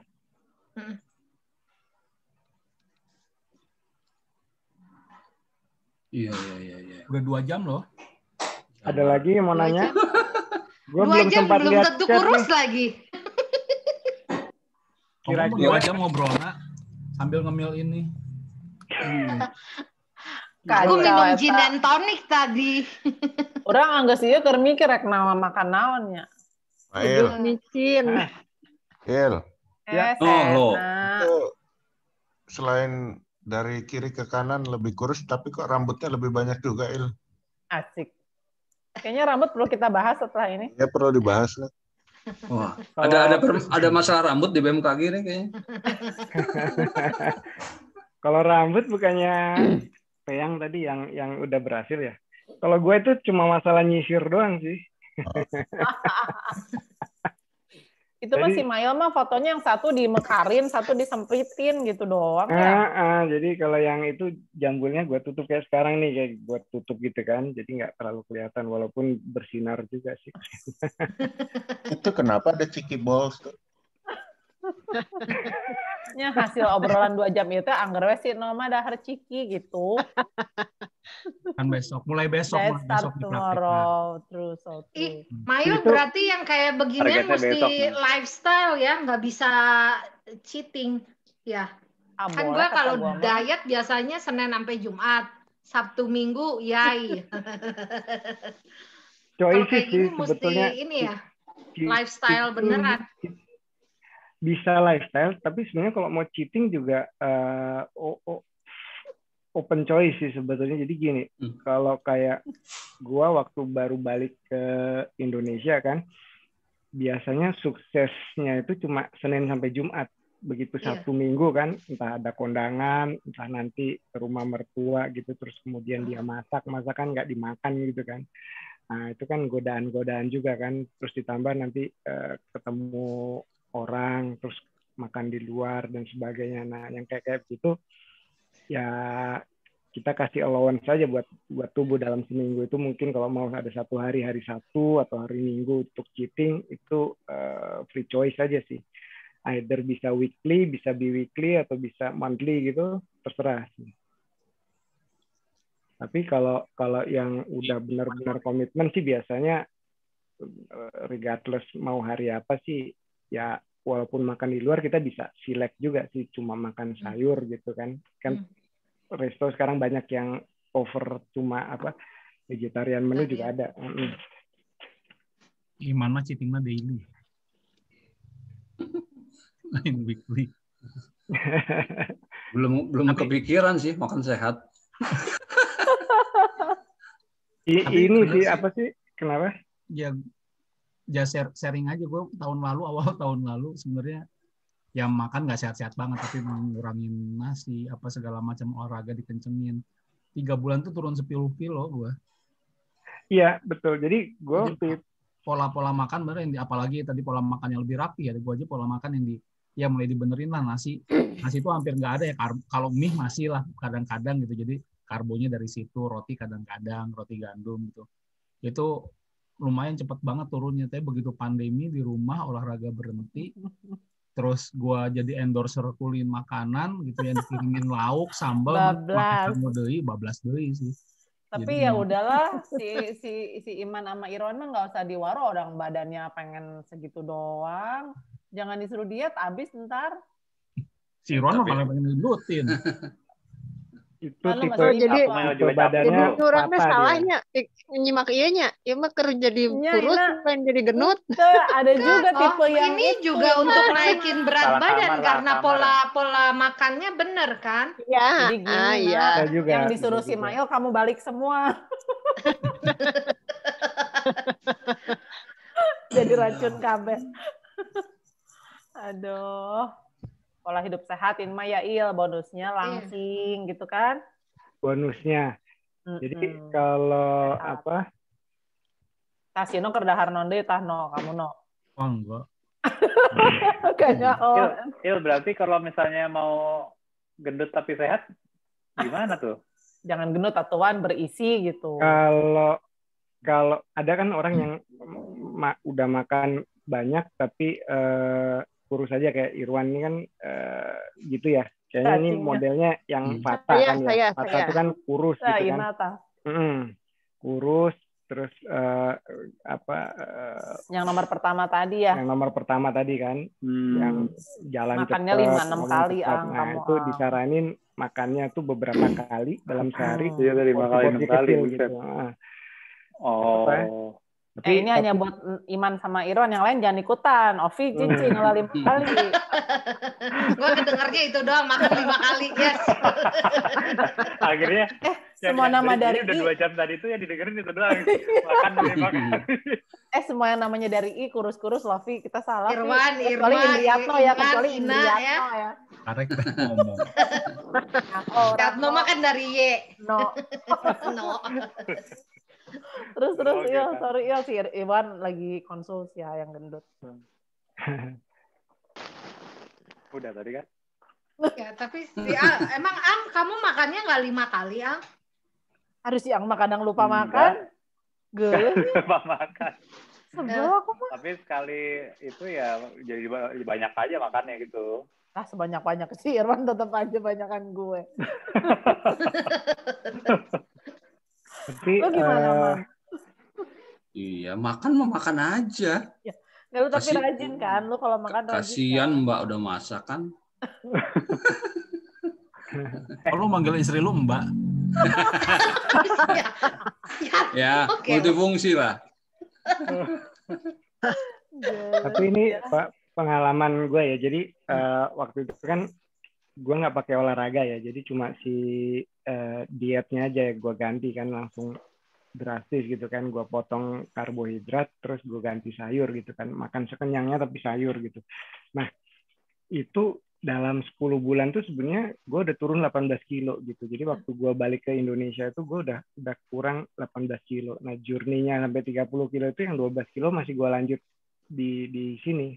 Jadi dari 2016 sampai 2017 itu masih journey nurunin 12 kilo lagi sebetulnya. Tapi tanpa effort harus capek olahraga gitu, sebenarnya kita ngubah pola makan. Nah, sebenarnya kalau mau nggak motong karbohidrat sama sekali gitu ya, jadi kita potong setengah aja sebenarnya udah lumayan nurunin gitu. Antara 1/3 atau setengahnya aja kita cut gitu ya dari konsumsi harian gitu untuk makan siang, terus makan malam kita nggak karbohidrat gitu, itu udah ngurangin banyak sih sebetulnya. Jadi nggak terlalu rapper juga di badan, tapi nanti ada hasilnya gitu di secara berat gitu. Nah, tadi siang gue baca di MSN gitu ya, di MSN News gitu. Ada sama pengalaman mirip juga, ada perempuan dia beratnya tuh berkurang 47 kilo dalam waktu 5 tahun kalau nggak salah. Sama, dia prosesnya sama, dia potong potong karbohidratnya, banyakin sayur, dia ditambah olahraga juga. Dan prosesnya sama, dia juga naik turun. Jadi kadang itu kita ada saat badan lagi capek, kita butuh makan banyak gitu. Pada saat makan banyak, badan naik lagi dikit gitu. Nah itu kalau kita harian nimbang itu kelihatan itu nanti fluktuasinya berapa. Kalau gue amatin tuh harian itu bisa fluktuasi antara 1 sampai 2 kilo gitu. Tapi nanti berat badan kita yang sebetulnya itu pas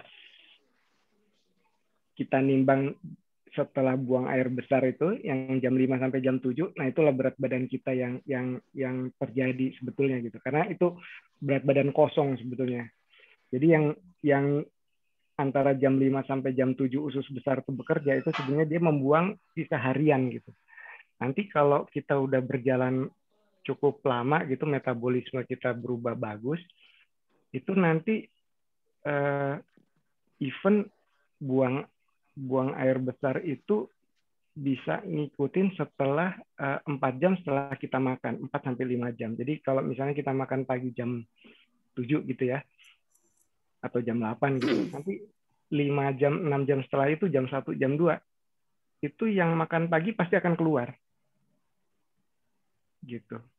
Terus nanti yang makan siang itu antara jam 5, jam 6 sore itu juga bisa terdorong keluar gitu.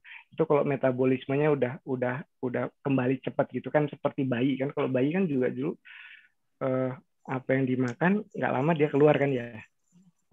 Cuma bayi kan makannya sering, jadi ya sering pupnya juga gitu. Tapi kalau manusia kan karena kalau udah dewasa kan cuma 3 kali ya, 3 kali juga cuma kira-kira begitu sih. Nah, yang pagi itu akumulasi sisanya. Jadi kalau cuma kita sehari sekali itu minimal dia akumulasi dari 3 jam makan sebelumnya gitu, itu akan keluar di pagi. Nah jadi berat badan nimbang di pagi setelah buang air besar tuh berat badan kosong tuh sebetulnya sebelum diisi ya. Nah itu bisa kelihatan tuh berat badan kita sebenarnya berapa. Nah fluktuasinya di setiap hari itu bisa ditimbang lagi malam itu setelah makan malam itu berapa gitu. Nah itu kalau gua biasanya antara 1 sampai 2 kilo itu. Tergantung apa yang dimakan sih.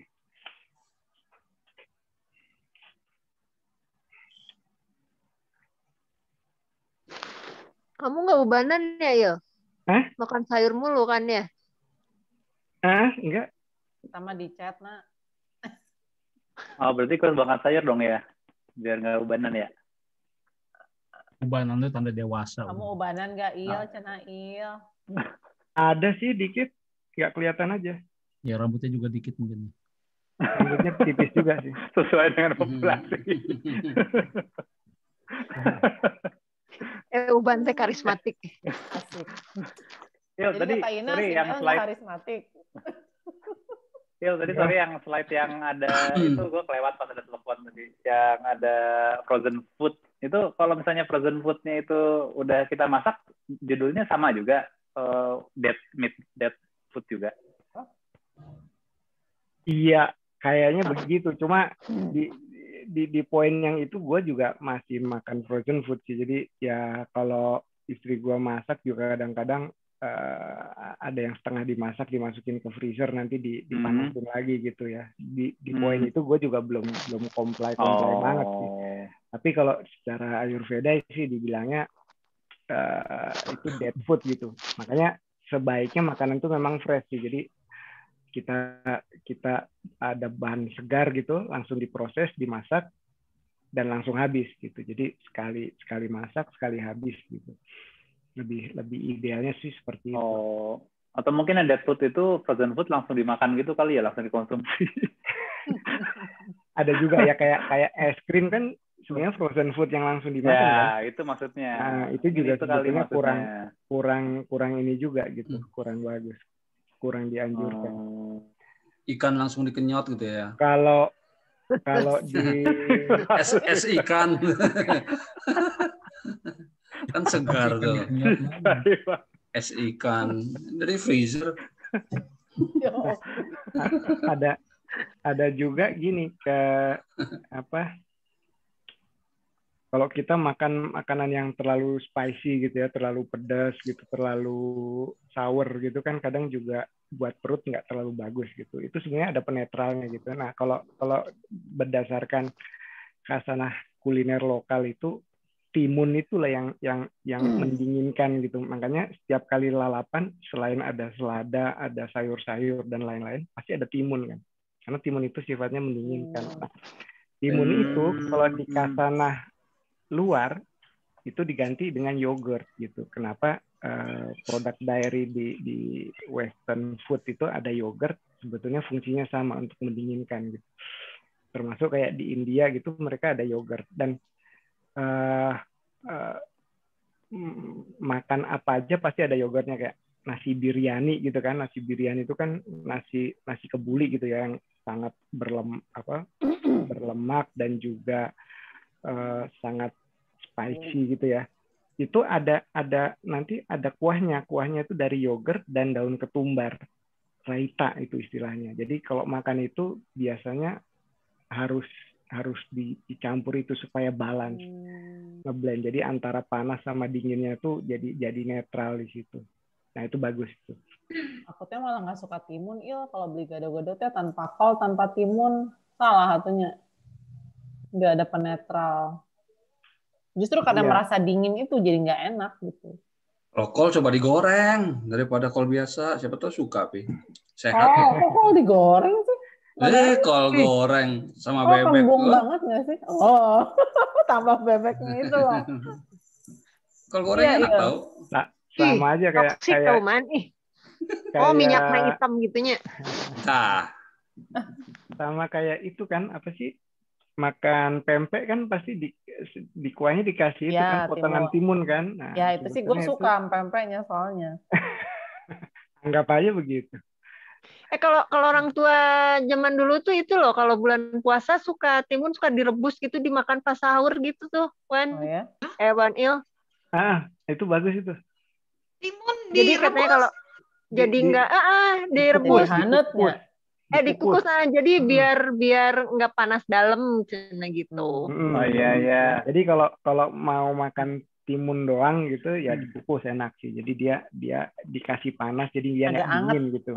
Itu sih gue suka. Jadi secara energinya begitu. Tapi kalau dia timun mentah ya itu dia membalans kalau kita makan pedas makan apa. Tapi kalau cuma timun doang enaknya sih dikasih sambal terasi kayak sambal tomat gitu. Oh itu teh ada gunanya ya, sangkanya ya biar enak aja. Iya kalau makan sambal teh malah impact-nya teh nasi sebakul. Nah itu kalau ke Sumatera kan gitu di restoran teh suka dikasih itu jus timun ya, jus timun. Iya benar ada.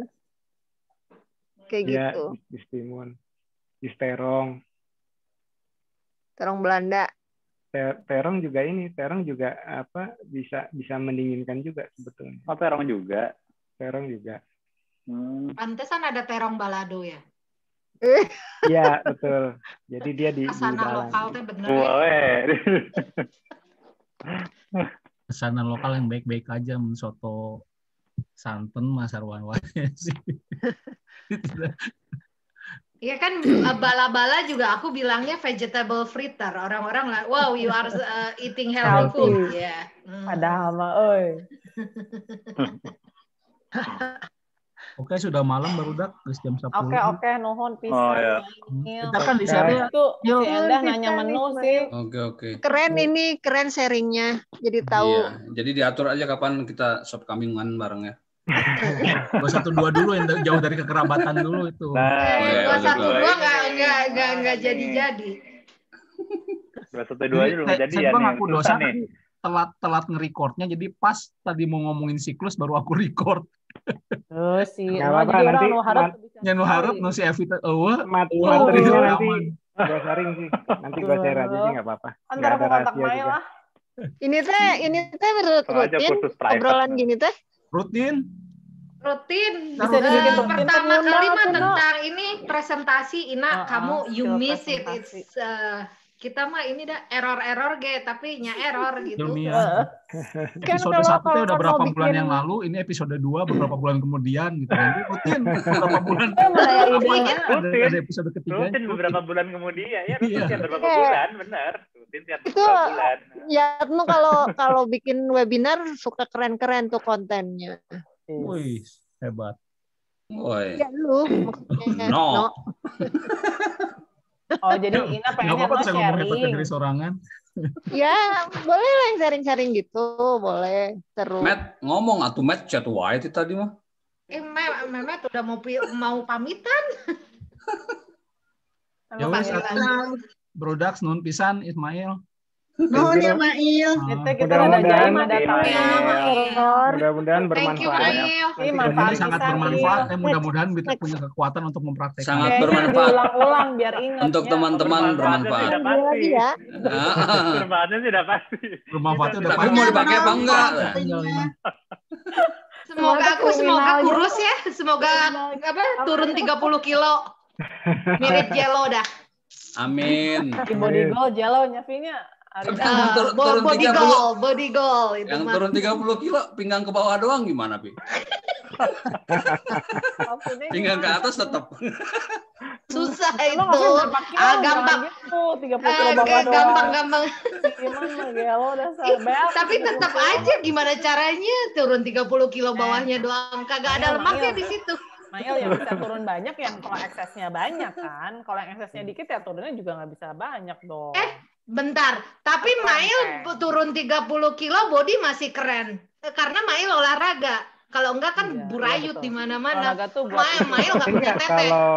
Kalau dia gradually turunnya ya, pelan-pelan, sebetulnya badan tuh nyusutnya juga ngikutin sih. Jadi nggak yang kita khawatirkan kayak menggelambir gitu kan, nggak ada sih. Iya. Enggak sih. Enggak. Jadi kalau kita susutnya pelan-pelan kayak gue 10 bulan 18 kilo gitu ya, itu susutnya kerasa pelan-pelan juga sih sebetulnya. Kalau mau jadi kenceng lagi ya tambah olahraga sih sebetulnya. Nah, jadi nggak kayak orang lahirin ya? Terus nggak kayak itu yang nggak natural. Nah, lahirin udah berapa puluh tahun yang lalu angger we.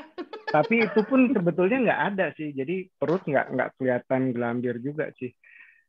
Cuma kalau mau lebih kerasa lebih kencang lagi, lebih muda lagi kelihatan kulitnya ya tambah olahraga sih.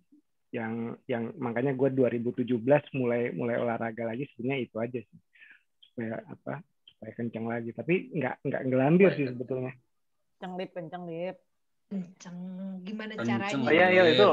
Udah ke Sicila aja gue sih mau tamitak. Berarti kalau emang tadi masalah air dalam persentase air dalam tubuh kita yang memang semakin berkurang ya, semakin umur kita nambah, itu memang kerasa kering di kulit itu memang ya, kerasanya ya. Soalnya kan dulu itu gue tuh selalu kalau ke hotel kemana tuh melihat apa sih orang ngasih moisturizer gitu ya. Sama siapa dulu? Gue ngetawain aja nih siapa yang pakai emang ya. Ya banyak lah. Kayaknya kok gue jadi merasakan membutuhkan itu. Kalau emang sudah umur. Ini obrolan mulai error. Ada tamu dari luar. Tapi kalau yang tadi Mail bilang itu, berarti semakin kita udah umur segini tuh emang kadar air tubuhnya memang berkurang ya. Jadi sebanyak apapun kita minum. Sebanyak apa? Umur lu berapa? Iya, makanya agak bingung nih. Makanya tadi kalau misalnya kita sebanyak apapun minum juga percuma ya, karena selnya itu nggak mau nyerap lagi gitu. Nah itu bisa balik lagi metabolisme tubuh kita kan bisa kita balikin ini kan, kita bisa balikin ke ini semula gitu. Mendekati ketika kita anak-anak gitu kan, jadi metabolismenya cepat gitu. Jadi kalau di saat metabolisme balik ke kondisi yang bagus, ya retensi untuk waternya juga membaik gitu, jadi bertambah. Itu hubungannya. Gitu. Jadi kayak semakin banyak lemak yang kita kandung, air itu sebetulnya keserapnya di lemak nanti. Jadi lemak tuh kayak spons kan. Dia kan nyerap air gitu. Jadi air tuh malah nggak beredar di tubuh gitu, nggak di darah gitu. Jadi keserap di lemak. Jadi dia keisi dulu. Makanya kalau olahraga itu ya, itu kan sebetulnya keringat itu mengeringkan lemak dulu gitu. Baru setelah lemaknya kering, next step-nya olahraga itu membakar. Jadi kalau kita yang gemuk gitu, biasanya kalau olahraga itu banyak keringat keluar, itu jangan salah, itu sebetulnya keringat yang kadar air yang ada di lemak gitu, itu mulai diperes gitu. Sedikit-sedikit, nanti kalau dia lemaknya udah mulai kering, mulai kebakar. Jadi baru dari situ proses perampingan tubuh terjadi gitu.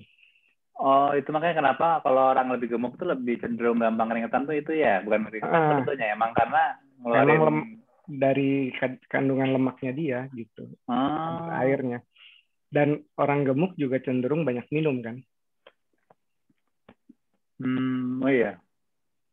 Nah, jadi dia akan minum lebih banyak. Gue minum banyak banget gue. Oh, karena dia secara tubuh sebetulnya meskipun normal, begitu minum nggak dapet ya, karena diserap sama spons tadi ya, Il ya. Betul. Jadi dia tubuhnya nggak kebagian juga ya. Betul. Jadi masih merasa haus terus gitu. Dia merasa haus terus gitu, makanya itu dia cenderung lebih banyak minum. Nah, cuma masalahnya kalau nggak diimbangin olahraga, nah itu kayak siklus juga gitu. Jadi nambah lagi, nambah ini lagi, nambah air lagi. Karena spons itu kan dia kadang unlimited kan, nyerap terus dia kan. Gitu. Jadi intinya lemak emang tidak bagus lah ya, apapun. Dan ngapain lah, ngapain lah. Iya, lemak nggak bagus, makanya gue biasanya kalau ke Padang milihnya otak atau kikil. Tapi parah. Kan lemaknya nggak bagus. Kalau daging itu suka ada lemaknya, gue makanya ngindar paru gitu kan bersih dari lemak. Itu kebijakan lokal tuh, bagus no. Kuliner. Boleh lah. Kuliner lokal. Oke, kawan-kawan. Oke. Udah jam menarik sekali ya. Terima kasih banyak ya. Banget, Mail, sharingnya. Nanti mungkin nggak berhenti nih kalau nanya terus nanti sampai subuh. Lanjut di WA group. Makasih ya, Error ya, sehat-sehat ya. Thank you. Nanti gua share materinya sih. Oke. Terima kasih juga Pak Ahmad. Thank you. Kenapa? Dan menu makannya, gua malas mikir soalnya. Ya kalau bisa ditambahin tuh lucu Il. Boleh menu makan ya. Boleh. Oke, thank you semua. Thank you. Makasih No. Waalaikumsalam.